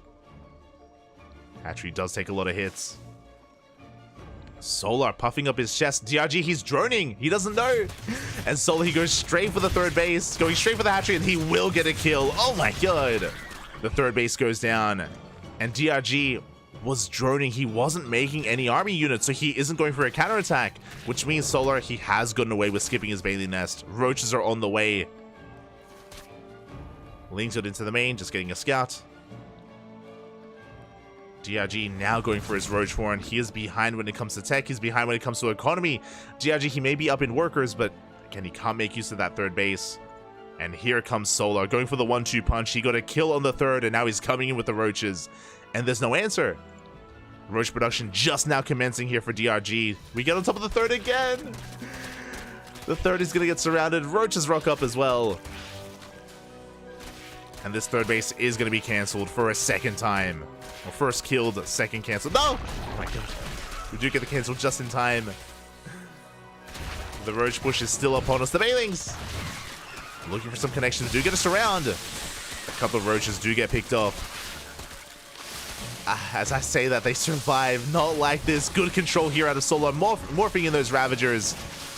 Keeping those Roaches alive. And he comes in to reinforce. He's looking for surround. And he does get on top of these Roaches. A clutch transfuse. DRG, he's barely holding on. He has a Spine Crawler, has the Queens. But he's still down a base. Solar behind this. He can drone. He's chilling. He's making workers. We have a lair on the way. He's coming back in. Oh my god. Solar, he has no chill. Comes back in, gets another Roach before retreating. And again, Solar, he is far ahead here in the economy. Maybe a little bit too far ahead. I think it's okay to cut workers here and just make Roaches, but it's okay because DRG is droning. I was concerned that this was going to force an all-in. I was concerned that DRG was just going to double down, make Roaches, and just send it across the map. And maybe Solar would be caught droning, but no, DRG, he's also making workers. Which means Solar, he is strictly ahead. There is no all-in coming, and there's no punishment here for Solar. He's taking his gases, +1 ranges on the way. Lair's about to finish up for Roach speed. Solar, he's looking solid here in the ace match. And DRG still on 2 bases, still doesn't have a third. Now, is there a way to come back in this game? There is. These Banelings. Essentially, oh no, he's gonna get caught out. Solar, he's moving out, he's fanning out his units. DRG, he needs to somehow cripple the economy of Solar, and this Baneling Waddle By has potential. Whether it's a Baneling Waddle By or a Ling Run By into the natural, he needs to somehow kill some workers. He needs to deal some economic damage. Otherwise, DRG is just strictly behind. Whether it's Baneling Run-Bys, Ling Run-Bys, Drop-A-Lord play, maybe even taking into a Spire and going into Mutas. The Ling does confirm the positioning of the main army. DRG knows. He hasn't pulled the trigger yet. Solar's pushing, and again, he's done droning. He's droned up to 58. Just under 3-way saturation, and he's pushing across the map. Even if these Banelings kill workers, it doesn't matter anymore. It's all about the Roach Ravager. It's all about the army. We don't even have full saturation. Banelings, they waddle in. They will connect. 6 workers go down. A good amount of damage. What about the Roaches? As Solar, he has almost double the Roach count here of DRG. We're pushing in. And Solar's looking to just overwhelm Dong Reikyu. He has a wall of Roaches. He has a couple of Queens to transfuse as well, but it just isn't enough. The Spine doesn't burrow. Even with the Spine, it wouldn't have been enough. GG gets called, and Solar will take the series 2-1, eliminating DRG. GG. GG, well played. Solar will take it again. Went for a really risky maneuver in this game. Remember, winding it back, Solar, he skipped the Baneling Nest. He completely skipped the Baneling Nest. He went for Ling aggression to try to keep DRG pinned back at home. And I mentioned at the time, if Solar were to take a Baneling to the face, if he lost too much, if he triggered a counterattack, Solar would have been in a lot of trouble. But DRG, he wasn't really looking to be aggressive or do any counter damage. He was making enough Lingbane to defend and droning behind it. And even in that defense, he didn't have enough to save his hatchery. The hatchery went down and there wasn't a counterattack. Like DRG, he was droning. He was stuck at home, and Solar, he got away with so much. GG. GG, well played. My condolences to DRG, as this is going to be his end here in GSL. This is where he meets his end. That is DRG being eliminated from this season's GSL, and Solar does advance forward into our final series of the night. One final best of 3. I'm gonna need a moment to set this up. Going to need a moment here, but it is going to be a ZVT between Solar and Cure. Our final series of the night, the decider match of this group. There we... It's Terran. There we go. I was just setting up the score just underneath. But here we go. It all comes down to this. Gumiho was the first to advance on in this group, and we're here to determine who makes it out second in the decider match. Either another Zerg or another Terran. Or a Zerg and a Terran. And here we go, as game 1 is going to be taking place on Side Delta. Vámonos.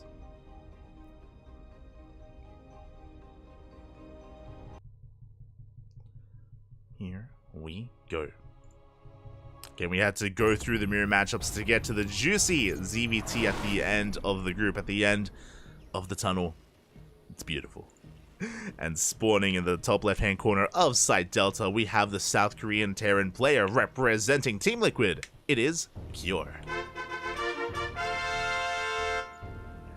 And spawning in the bottom right-hand corner, we have his opponents. We have the South Korean Zerg player representing Team Onside. It is Solar.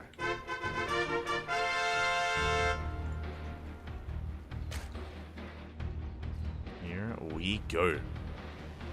Again, we've already seen Cure in this matchup before, looking damn strong earlier. Was able to take down DRG 2-0 in a pretty fast series, to be honest. I highly recommend checking out the VODs. Cure was looking impressive against Dongregu earlier. But let's see how he performs against Solar. Solar also fell to Gumiho, winding it back earlier today. Gumiho did take down Solar, but Gumiho was also just a really unorthodox player. We saw some really strange builds out of him, and he was just catching Solar off guard and overpowering, overwhelming him. So I'm sure Solar is happy to see Cure here instead of Gumiho, because this is going to be a much more standard ZVT as opposed to the crazy, insane play that we saw earlier. As Cure is going for a low ground 2 racks. You see a 2 racks opener here from Cure. Should be getting into Reapers. Again, Cure has been quite fond of this, and we have seen Cure go for the Cyclone variation earlier today. I wouldn't be surprised if we see that again here. What I refer to is that once we transition out of this, we should be seeing a reactor on this racks, a reactor in Tech Lab, and Cure is very fond of actually using the reactor to go for an add-on swap and crank out Cyclones and Hellions instead of going into more Marine production. Cure did it earlier. We'll see if he does it here. Again, it's something that is very unique to Cure, as he's just very fond of that variation, whereas Gumiho, Maru, Byun, less so. But now, Reapers are on the way. Again, the goal of these Reapers are to contain Solar to these 2 bases. He is going to sneak out a drone towards that linear third. Going to try and sneak that out. And we'll see if he can keep the attention of Cure here at the natural. Reaper does arrive, going to be shelling away at those drones. So far, so good. Solar, he does pull back in time, preserving his lings and his drones. The dance has begun. Cure is going to rotate around. The drone still hidden, by the way. Cure is checking for a third base. He sees the lack of third at the linear and triangular location. He's looking even further. And he does come across the drone. Oh! The drone cannot morph into the gas, and the drone will go down. And Cure, he is successfully containing Solar to 2 bases. That is the goal, and he has achieved it. Behind this, 3rd CC. It is going to be a 3. Oh my god, that is a 3rd CC before factory even. Very greedy here from Cure. Usually it's 3cc before starport, but again, even before the factory, very greedy follow-up here from the Terran. getting further ahead in the economy and containing Solar here. Ling speed is about to kick in. But against 4 Reapers, you can see once again the third being delayed. The Queens, they are off of creep. Ling speed is about to kick in, and Solar can then chase this away.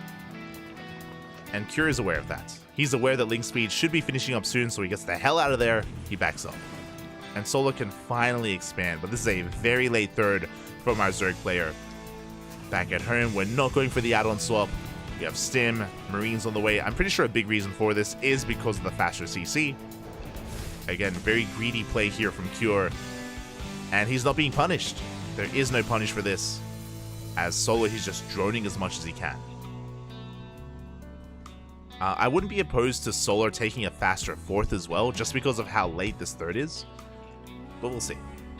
We'll see how he approaches this. Lings are going for a big counterattack. Oh yeah, there's the add-on swap. Yeah, this is what I was referring to earlier. Cure, he's very fond of this variation of 3cc 2-on-1, where he goes for the add-on swap and goes for Cyclones and then Hellions after this as well. This is just a way to gain map control, to shut down Overlords, and to even pose a threat to Queens once we move out on the map. Again, this is like the Cure 3cc 2-on-1. He likes it, man. He likes it. As he is going to be pushing out. Additional Hellions are on the way. You see Solar just trying to get ready back at home. Does spot the move out with this Overlord in the center of the map. On that Overlord pillar. And I'm getting a bit of deja vu. Cure, he did the same thing against DRG on this very map. Like, it's uncanny. If you remember, DRG, he was able to get a surround on this army as he came in from behind with these Lings. We can see Solar attempted the same. Going for a counterattack instead, trying to catch some reinforcements. Cure is pushing. There are plenty of Queens in position. We're up to 8 Queens. We are up to 8 Queens. Cure, he doesn't commit. He doesn't want to throw this away. Stim is done. But you can see Cure just flirting with the creep. Not committing. He's not about that life. He's just calming things down. But here comes the next push. This is where we commit. Medevacs are on the way to sustain this Marine army. To sustain multiple stims. 3rd base is being taken on location. It has landed. Meanwhile, Solar's getting ready for this. He has delayed his Evo Chamber. He has delayed his Baneling Nest and his Lair in favor of double Evo Chamber. Solar is going for an upgrade heavy composition. He's looking to defend with only Lings and Queens. No Banelings. At the same time, Solar going for a run by. He does catch some SCVs. At the same time, Cure pushing forward. SCVs, they will go down. Forcing the 3rd base to lift. A good run by here from Solar. He's racing back home. Cure, he doesn't gain any ground. Shaves off an Overlord. Gets a Ling, but not much else. As again, Cure has just been so careful about pushing too far into creep. But has he been too careful? I do think there was an opportunity earlier to maybe dive in and get on top of the Queens. Instead, Cure, he rotates around and he will come across the 4th base.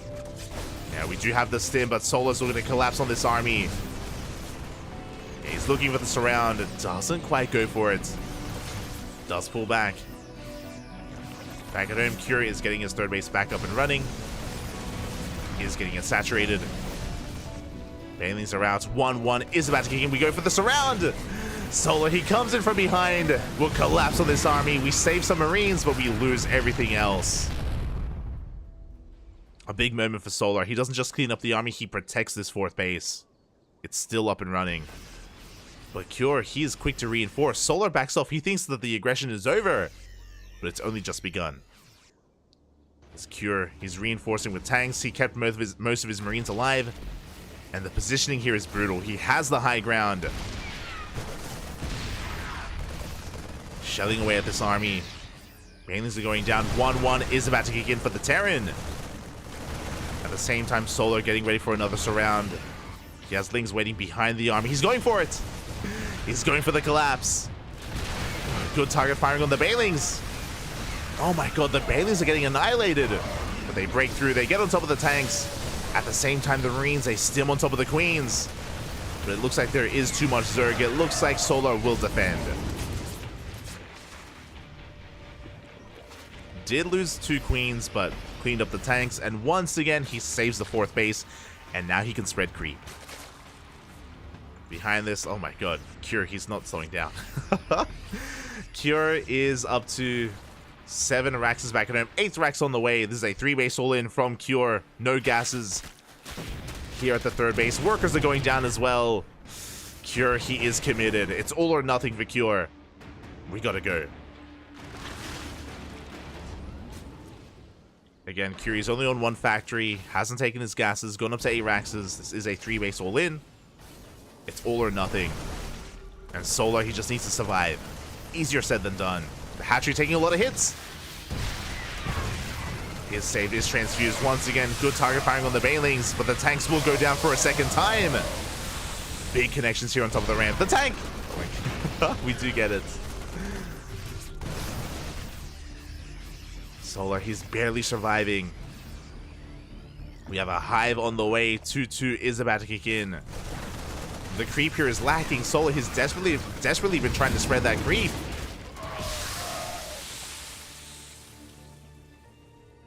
That's behind this Cure. Still no 4th CC. Still no gases. We're still all in. And Solar, I don't think he's really pieces together. He has to be careful. Does take some tank shots to the face. Cure going to be rotating around. Going for a double drop into the main base.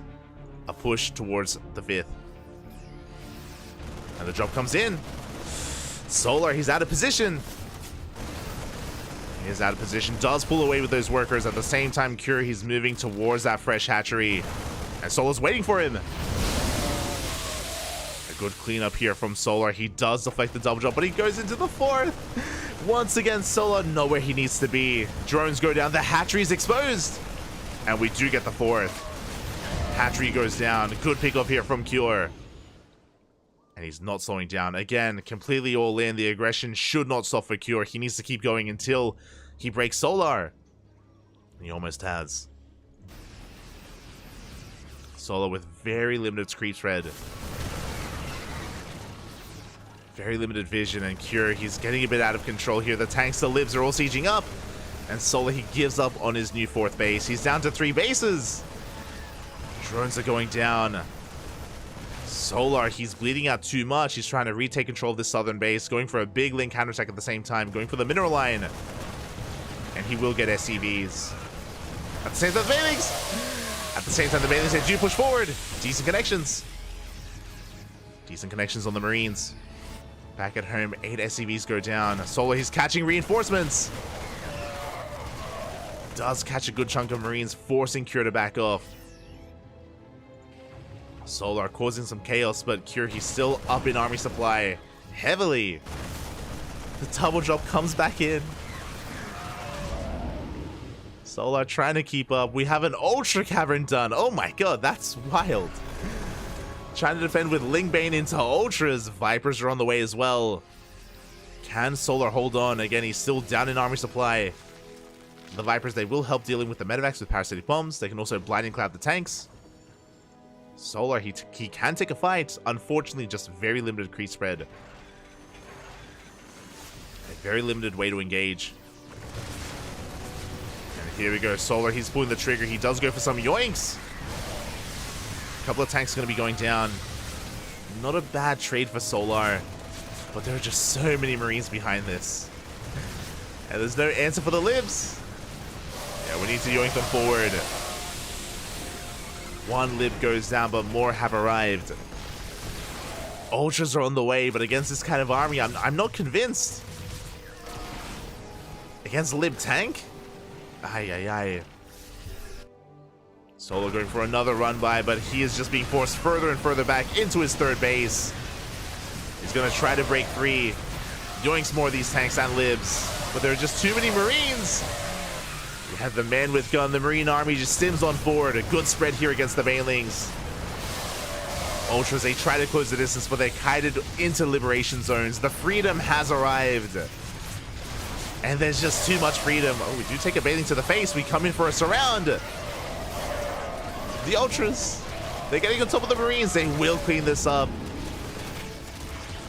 Pure, the only thing left standing are these Liberators. The Libs, they survive. We still have freedom. That's all that matters. Solo going for a counterattack, trying to catch some reinforcements. And has Cure lost too much? Third base is exposed. SCVs are going down. And Cure, again, he only really has Libs. Liberation is not enough. Not like this. Power bombs will connect. 12 SCVs go down. Solar, he was at death's door. He was losing the fourth base, the fifth base over and over again. But GG gets called. He survives. And Solar takes game number 1. GG. Oh my god. GG. Well played, Solar. He does make it out. Does take game 1. Oh my god. Again, that was an intense 8 racks out of Cure. He was completely all in on 3 bases, and there were times where he maybe overextended and would lose tanks over and over again, at least initially. But over time, he was pulling Solar apart. He was killing workers, killing bases, crippling the production of Solar. Solar was having such a hard time keeping up, and we saw Solar invest so heavily into these Ling run-bys, these Ling counterattacks, and very rarely did they ever do too much damage. It was towards the end where they were paying off, but up until then, Cure was able to keep up, was able to minimize his losses, get into his Liberators, get into his tanks. That was a really close defense, to be honest. That was a very close defense there from Solar. I feel like the MVPs were the Vipers. With those Vipers, he was able to pick off a good chunk of tanks, maybe 4 or 5 tanks, a couple of Liberators as well, make it that much easier to deal with the army. It's able to eventually barely break out. And with that, Solar takes a lead in the series, and now we're getting into game number 2. Game número 2. And again, there was no recovering, there was no transition there from Cure, there was no fourth base. There was nothing else on the table. It was all or nothing. And now we're getting into that second game. And spawning in the top right-hand corner of Alkione, we have the South Korean Terran player, the Blue Terran, representing Team Liquid down in this series, looking to tie it up, looking to force the ace match. It is Cure. And spawning in the bottom left-hand corner, we have his opponents. We have the South Korean Zerg player, representing Team Onside, leading the series 1-0. It is Solar.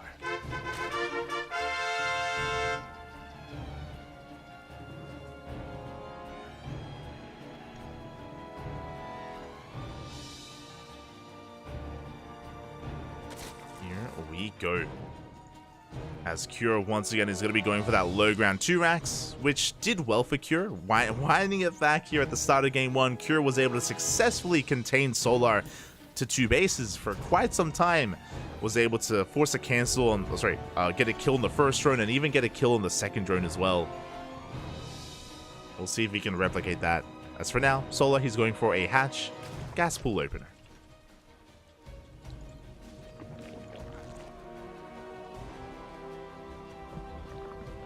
Going for a hatch gas pool standard opener here out of Solar, something more aggressive here out of Cure. Now what's important is that there are different variations off of this 2 racks. 2 racks Reaper can lead into 3 racks Reaper, it can lead into 3cc 2-on-1, can lead into a 4 racks or even a 3 racks, a different variation of 3 racks. But I mean, that's what I would say if we were casting Bjorn. Bjorn, he's so diverse with his opener, he's so diverse with his play. Cure, a little bit less so. I expect to see once again a 3cc variation, an economic variation from Cure here throughout this series.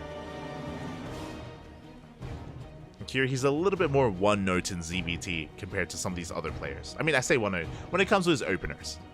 Of course, last game we saw some hyper aggression out of Cure, which I wasn't really expecting from him. But again, showing us he's willing to really mix things up and be aggressive when he needs to be. But now, we're expanding, and we are getting those Reapers out. Cure going to be threatening that mineral line, dipping towards the natural. Again, just dancing with these lings shouldn't kill anything here. The drones so far have survived. Oh, I spoke too soon as one drone goes down. Big pick off there from Cure. So far, so good. Also, just going to be fanning out his Reapers, even checking the edges of these bases, making sure that there is no third on the way, that Solar is contained to 2 bases. Again, this is the goal of this opener, to contain the Zerg, to delay the third. And so far, Cure, he's doing well. Doing well for himself. Behind this, he's transitioning. We have the Tech Lab and the Reactor on the way. Behind this, that is once again a third CC before Factory. The same exact opener, the same build that Cure went for in game number 1. He wants the drone! He dives in and he will get a kill on the drone, once again delaying the third base of Solar. Ay, ay, ay. And just like the last game, I wouldn't be surprised if we see an add-on swap. As I say that, would you have the Reactor a little bit further out? So, not too sure if we're going to go for an add-on swap into Cyclones again. It is something that Cure does enjoy, and he did it in the previous game, but here in game 2, we'll see if he does the same, or if he focuses on Marine production instead. As Solar, he finally takes control of his third. Finally gets it up and running, or soon to be up and running. Behind this, we're just going to be droning, focusing on our saturation, getting our gas back up and running as well. And, oh, once again, yeah. I thought it was going to be risky, but he does go for the add-on swap, is going for Cyclones and then Hellions soon after as well. Again, the same opener 2 games in a row. Now, just because so far it's all been the same as game 1, doesn't mean that Cure is going to go into a 3-base all-in. Not at all. Alcyone is designed for longer macro play. Your 3rd base and even 4-base setups are very well defended. We have the high ground here at the 3rd. We have a choke point leading into the 4th. They're all quite tight-knit and close together.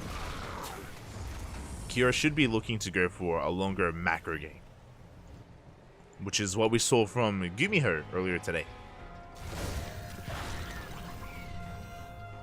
And this map lends to mid-game and even late-game play, and I'm sure Cure is looking to take advantage of that. Behind this, we do see Solar going for a safe opener. If you remember in the last game, Solar, he went for a faster double Evo chamber into 1-1. Here, he delays his Evo chambers, and he's going for a faster lair into a safety Baneliness. So very safe play here from Solar. Not cutting any corners, not rushing into upgrades like he did previously, despite going up against the same build. It goes to show that Solar, he's ahead in this series and he wants to just make sure he's safe and secure. Doesn't want to die to anything crazy. As now we're getting to the Evo chambers. Cure going to be pushing up the ramp. He's going to try to pick off a queen. Doesn't quite get them. Good transfuse. Solar, he does keep his queens alive. Lair is done. We should be seeing Baneling speed. There we go. Is now on the way. Again, Solar prioritizing Baneling speed over the upgrades. Gonna try and hold on. Does confirm the 3rd TC has been landed. And Cure is pushing. Stim is done, by the way. He's reinforcing with those medevacs. Pushing towards the bases of Solar. Banelings, they have finished morphing in. 3rd base still under threat. I think 1 SCV went down. Yep. The lane did get 1 SCV and more links have arrived. Take control of the 3rd. We clean up the Marines. Let me get the hell out of there. And not a bad trade from Solar. Cure going to rotate around towards the would-be 4th base. Hatchery still on the way, but the Queens do keep up. Solar, he does rotate in time. And he comes back in. Oh, we can go for the mule. Doesn't quite dive. Cure, he is now establishing his 3rd base. Has a safety tank on the high ground, getting into the rest of these Raxes. And Cure actually outpositions Solar a little bit. Solar expecting an attack from the left-hand side. Oh, but he does split up his army.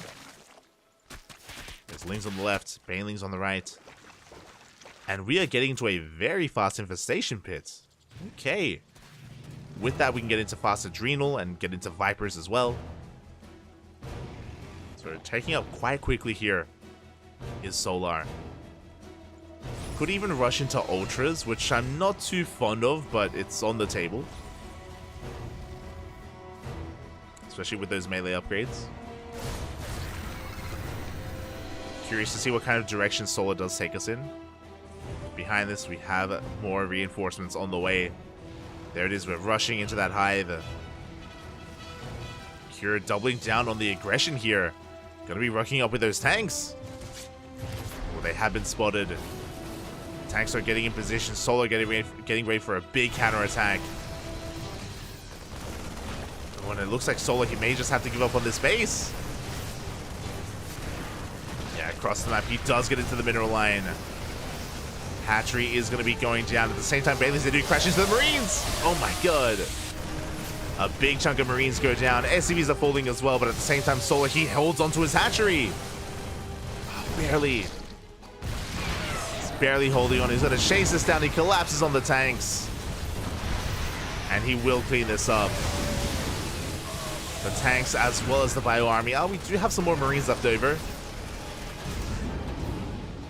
But Solar, he has enough left over as well, and yeah, he was able to deal a blow to the economy of Cure and also clean up the army, holds on to his 4th, and now takes a 5th. But the creep is lacking. Creep is lacking here. Cure moving out with another drop. This space is looking a little bit exposed. Solar, he does have enough to keep up with the army of Cure, and Cure is doing a great job at distracting him. But Solar, he's not in position. The Marines, they dive into the mineral line. Drones are going to go down. 5, 6 workers. That's a good amount of counter damage here from Cure. He is able to keep Solar on the back foot. Cure keeping himself in this. That's a drop is going to keep Solar pinned back. Meanwhile, it looks like it is going to be Vipers, Adrenal Glands, and the Ultra Cavern is on the way once again. 2 games in a row for Solar. And it makes sense just because of like the melee upgrades that we're working towards. Solar did try to make Lurkers work earlier today. It didn't, with mixed success. I say Lurkers work. Really, he was going Lingbane Hydra in that late game against Gumiho. Wasn't able to pull it off in the end. And we have a very different dynamic here. It was Gumiho who was against Solar, just turtling back at home and walling up on 4 bases. Here, Cure is just hyper aggressive. He's just in the face of Solar. And this hatchery is going to go down. Solar, he's not in position to deal with this. The 5th base will fall. Meanwhile, we have reinforcements on the way. Solar going for another counterattack. He wants to try to deal some kind of counter damage, but Cure is in position. He has a bunker, he has tanks, he has reinforcements. We'll see if Solar can get into the mineral line. Oh, he does run into the tank. He doesn't care. He's going for it. He does dive on top of the tank. 1 Baneling gets in, but 1 Baneling is not enough, and Cure will hold, only losing 2 SCVs. And now he can focus on his push. He does get on top of the goal base. Gonna be a cancel. The drones! No! The drones have to get the hell out of there. The mines have arrived. Oh. Not the best connections here, but Cure does at least deny that goal base, containing Solar to 4 bases. Going for a drop into the main. He gets eyes on the Ultra Cavern. He's aware. Should be working towards Ghosts. And the drop play continues. Solar having a really hard time keeping up. Marines all over the natural, in the main base as well. Solar, he is going to be able to respond, but the hatchery's going to go down. No. It's going to be a kill on the natural base at the same time. Was that a kill on the 3rd? Sorry, a kill on the gold? Yeah, it was at least a cancel. Was another cancel on that hatchery, and Cure, he's just pulling Solar apart. He's all over him. Lings are trying to clean up whatever they can. The tank, oh my god, is in such an awkward position. Will eventually go down.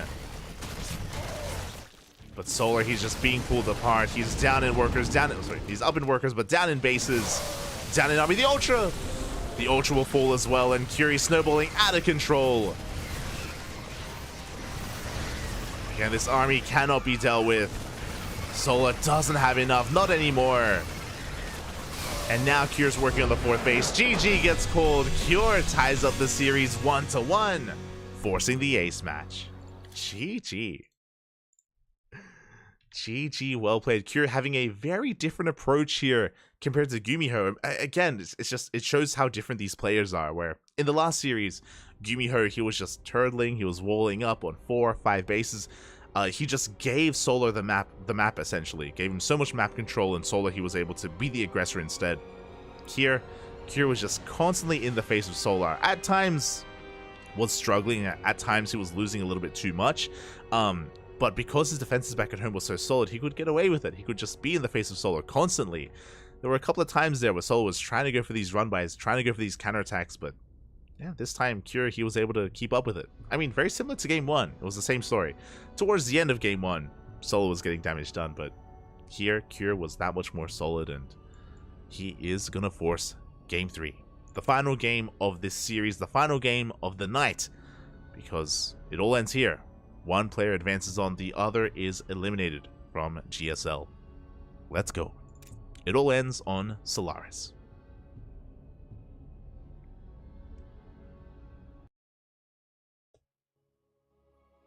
And again, Kira just taking advantage of the fact that Solar had very limited anti-air as well. There was no Spire, there was no Hydrogen. The drop play of our Terran player just got out of control. Oh, it was insane. It was beautiful. And here we go, we're getting into the A smash. Spawning in the bottom left-hand corner of Solaris, we have the South Korean Terran player representing his new team, Team Liquid. It is Kyo.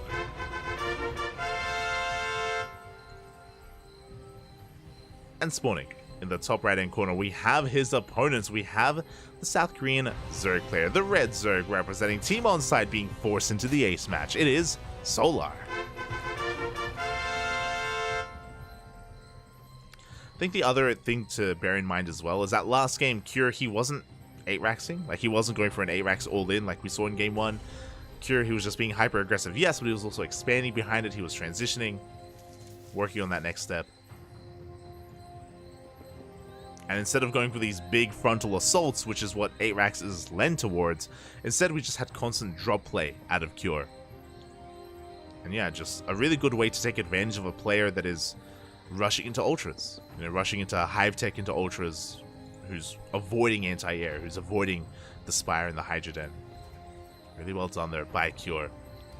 And oh my god, for the first time this entire series, Cure is going for a Rax on the high ground. Not going for a 2-Rax opener. Oh my god. So a very different Cure we're seeing this time. I'm curious. I mean, I'm sure a big part of this is just because of how wide open this natural base is. Maybe a little bit less willing to put it all on the line when it comes to a wall-off, and maybe anticipating more aggression from Solar. But for now, it is going to be a Rax expand. Likewise, Solar going for a hatch gas pool. And I'm sure Solar is going to be is going to be elated. Going to be so happy recognizing the opener and being like, oh, I can take a third. This entire series, Solar has been taking late third bases over and over again because of the aggression of Cure. Finally, only a single Reaper. Finally, Solar, he can expand freely. It's beautiful. Solar, he can expand freely. He can drone. It's crazy. As the Reaper arrives, going to be dancing with these Lings. And in the midst of this aggression, Solar should be expanding and taking the third. And there it is. The third is now on the way. On time, on location. For the first time this series, not delayed. Behind this Cure, he's going for a 3cc opener. 3cc before Starport. Very economic. Once again here from Cure.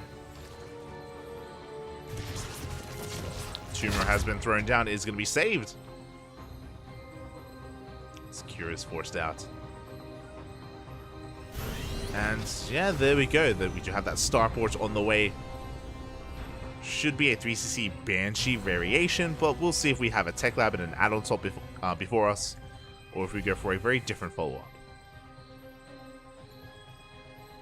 I'm curious as Cure. He does get eyes on the third hatchery. Ling's going to be bypassing that Reaper, going straight for the mineral line. But the Hellions, they pop out just in time, and we shouldn't get too much done here. Ling speed kicks in. Oh! We try to get us around, but the Lings, they are forced back. Good control here out of Cure. handling these things quite nicely. Behind this, we do have the add-on swap. Was a tech lab on the racks, add-on swap into Banshee production. Banshees are on the way. We don't necessarily have to commit to Cloak. Banshees on their own, they can do quite well for themselves, getting economic damage done and really securing our position. We'll see if Cure does commit, and he does. Oh, let's go. He is going to be committing here into Cloak Banshees. The other added advantage of this Banshee follow-up is that it does help shut down Roach play. In case Solar did go for a Roach Warren, which he did do against Gumiho, Cure would be ready for that. And would be able to shut it down. But now though, Solar, he's just, again, enjoying his third base, droning happily, moving his queens forward. Oh, even looking to catch some of these Hellions. Oh. Doesn't quite get them. They do slip away, just barely. And again, both players are just settling into the mid-game at this point. Not too much early game aggression, just, you know, some poking, some prodding, bit of a dance between the Reapers and the Hellions with the Lings. Outside of that, Curie's going to be following this up with bio play, not mech, thankfully. It's going to be that bio transition, 2 more racks is on the way, Stim, third base soon to be taken. And with the arrival of this second Banshee with Cloak finishing, the Banshee should be moving out here for Cure. Overlord tries to get some scouting information. We do have Spores in position. They were set up for Liberators, but yeah, they're repositioning here for Banshees instead. We have 1 Spore in each mineral line, and plenty of Queens as well. But here we go, the Banshees are making their way towards the third base. 2 Banshees do one-shot workers, so we should be able to get some damage done. And with good enough control, we shouldn't lose the Banshees either, as 3 workers will go down.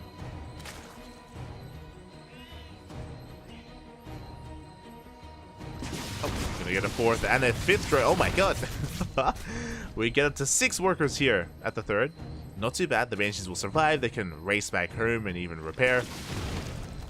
As I say that, oh my god, we do dive on the Banshee! 1 goes down.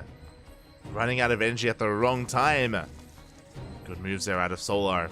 I mean, it was brutal to lose 6 workers, but at least he gets a Banshee. At least he does get that. As Cure is going to be rotating around. Threatening a dive. Again, really these Hellions are only designed to grant map control, as they do clean up some of these creep tumors, keeping Solar in check, keeping the creep at bay, as Cure saturates his third.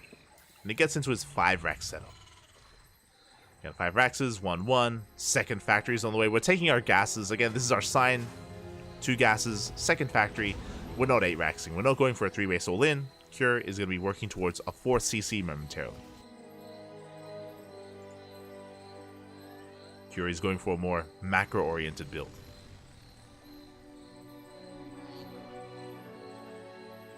And he is going to be working on his push. Again, we've reached the 7-minute mark. Medevac should be on the way. There we go. They are going to be ferrying the second tank over. And Cure is looking to apply some pressure here to this hatchery. Ideally getting a kill, but we'll see if he can go that far, as he does clean up a good chunk of this creep. Tanks are sieging. A really nice position here. Hellbats do morph into... Sorry, Hellions do morph into those Hellbats. Armory is done. And the goal here is for the Hellbats to protect these tanks from a Lynx around. A very Cure move. The hatchery taking a lot of hits. Spore Crawler goes down. You can see Solar getting ready for a surround. Bailing speed is about to kick in.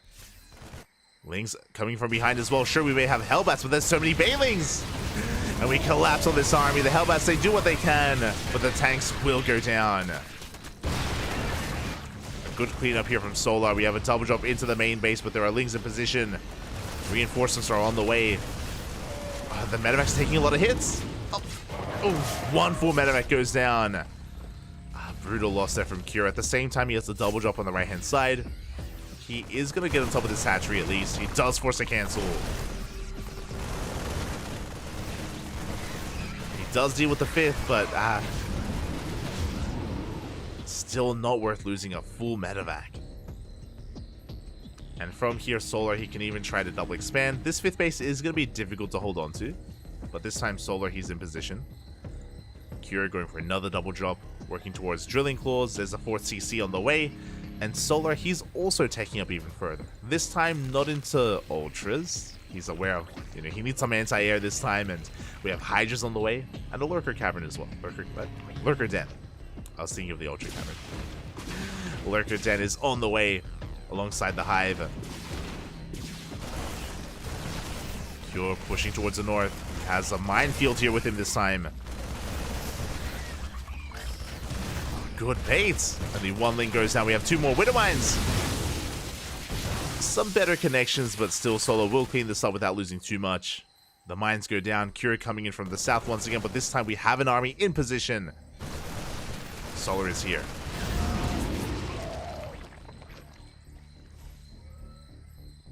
And this is getting scary. And Cure, he's been investing a lot here into this drop play, and he's been clearing up creep. He's been trading with the army, but he hasn't been killing workers. He hasn't been touching the economy. Solar, he's up to 87 workers at this point. He's looking to snowball out of control. He's done droning. He's now focused on maxing out here up to 200 supply of Ling Bane Hydra. Hydra's speed's still on the way, and the creep is a little bit lacking here, towards the north at least. Better towards the south. The queens! 2 queens go down. Ooh, decent mine shots as well. But Cure's being cleaned up. Every single one of these fights, his mine count is reset time and time again. And now we have Vipers on the way. Vipers alongside the Hydras. Lurker upgrades as well. The stake is going to be cancelled. But again, that's the 6th base. And Cure is just getting his 4th up and running. Both players are maxed out. The medevacs! No! 1 medevac's going to be going down. Oh, never mind. They all survive. They all get out of there. Here, continuing with this drop play, continuing with these split pushes. But Solar, he has enough. As long as he avoids the mines, he should be okay. Ooh, a much better Widow Mine shot. But this entire time, Solar has been building up his upgrades for those lurkers. Adaptive Talons is on the way. Groove Spines is already done. Lurker Range is already done. And this time we have Vipers. This time we can shut down these medevacs. They have to boost away. At the same time, Cure taking a better trade towards the south. He is gaining ground.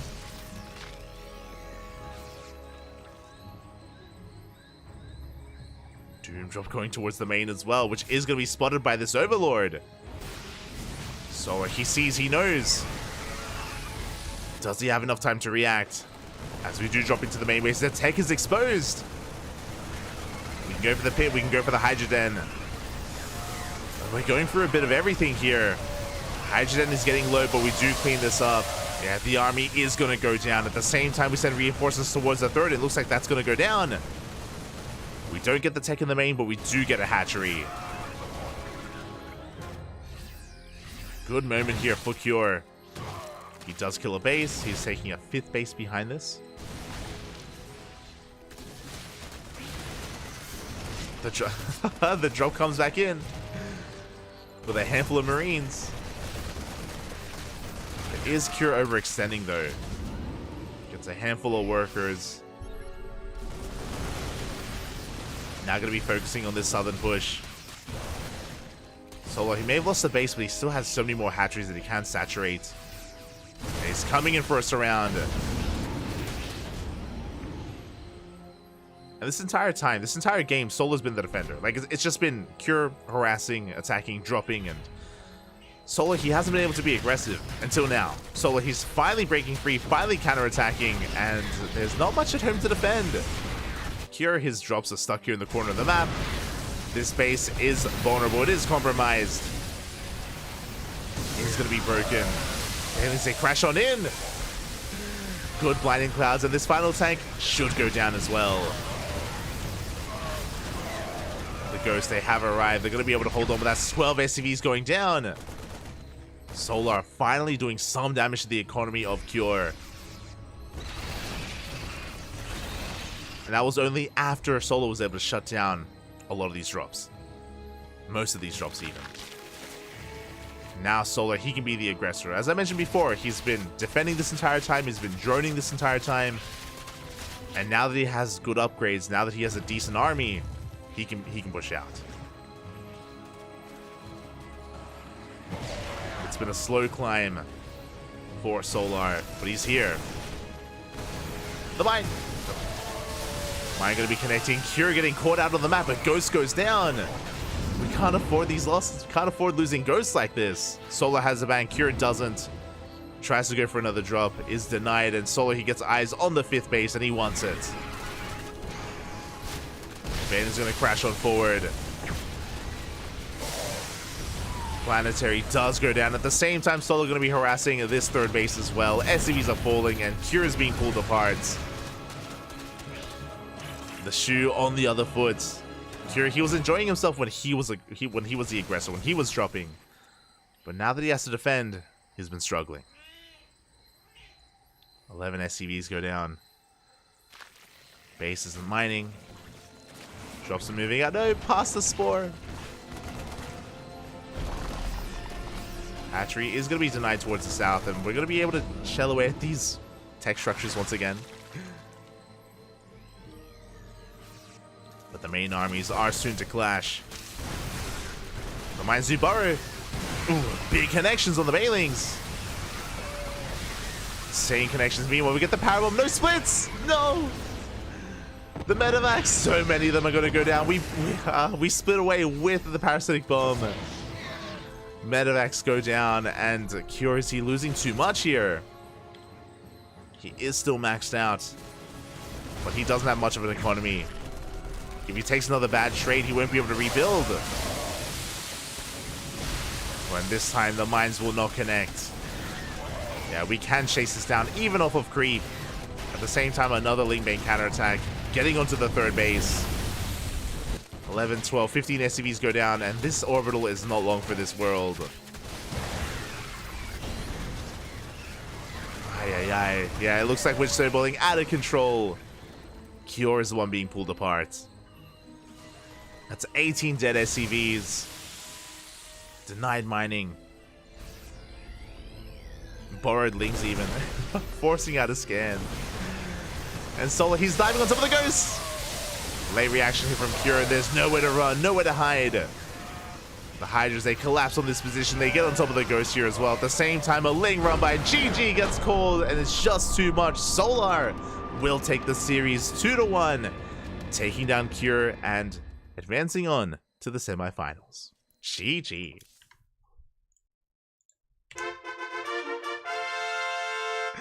GG, well played. Solar will take it in the end.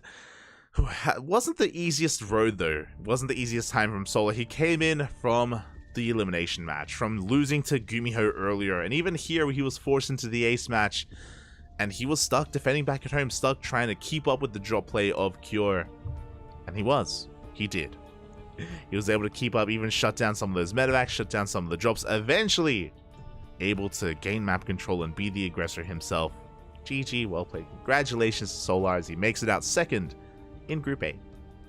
Congratulations. And we can actually quickly have a look at the group itself. Just need to update some of the scores. And there we go. As we switch our scenes over, and we can go over all the matches we had tonight. A lot of ZVTs and even some mirror matchups as well. Initially, the Terrans were strong. Initially, Cure had a dominant performance over DRG. Gumiho had a close series against Solar, and both did advance on. Gumiho making out first in a wild TVT as well. Very chaotic, very dynamic gameplay. I feel like the highlight of the night was the TVT on Oceanborn. If you missed out on it, I highly recommend checking it out. A game where Gumiho went for proxy BCs, and the game didn't end there. It kept going into the mid game, into a late game scenario with Gumiho up to what, 5-6 CCs, and he almost died. He almost died then and there. Cure was able to almost completely shut him down. And then those BCs from the early game. The Battle Cruisers, they came in clutch.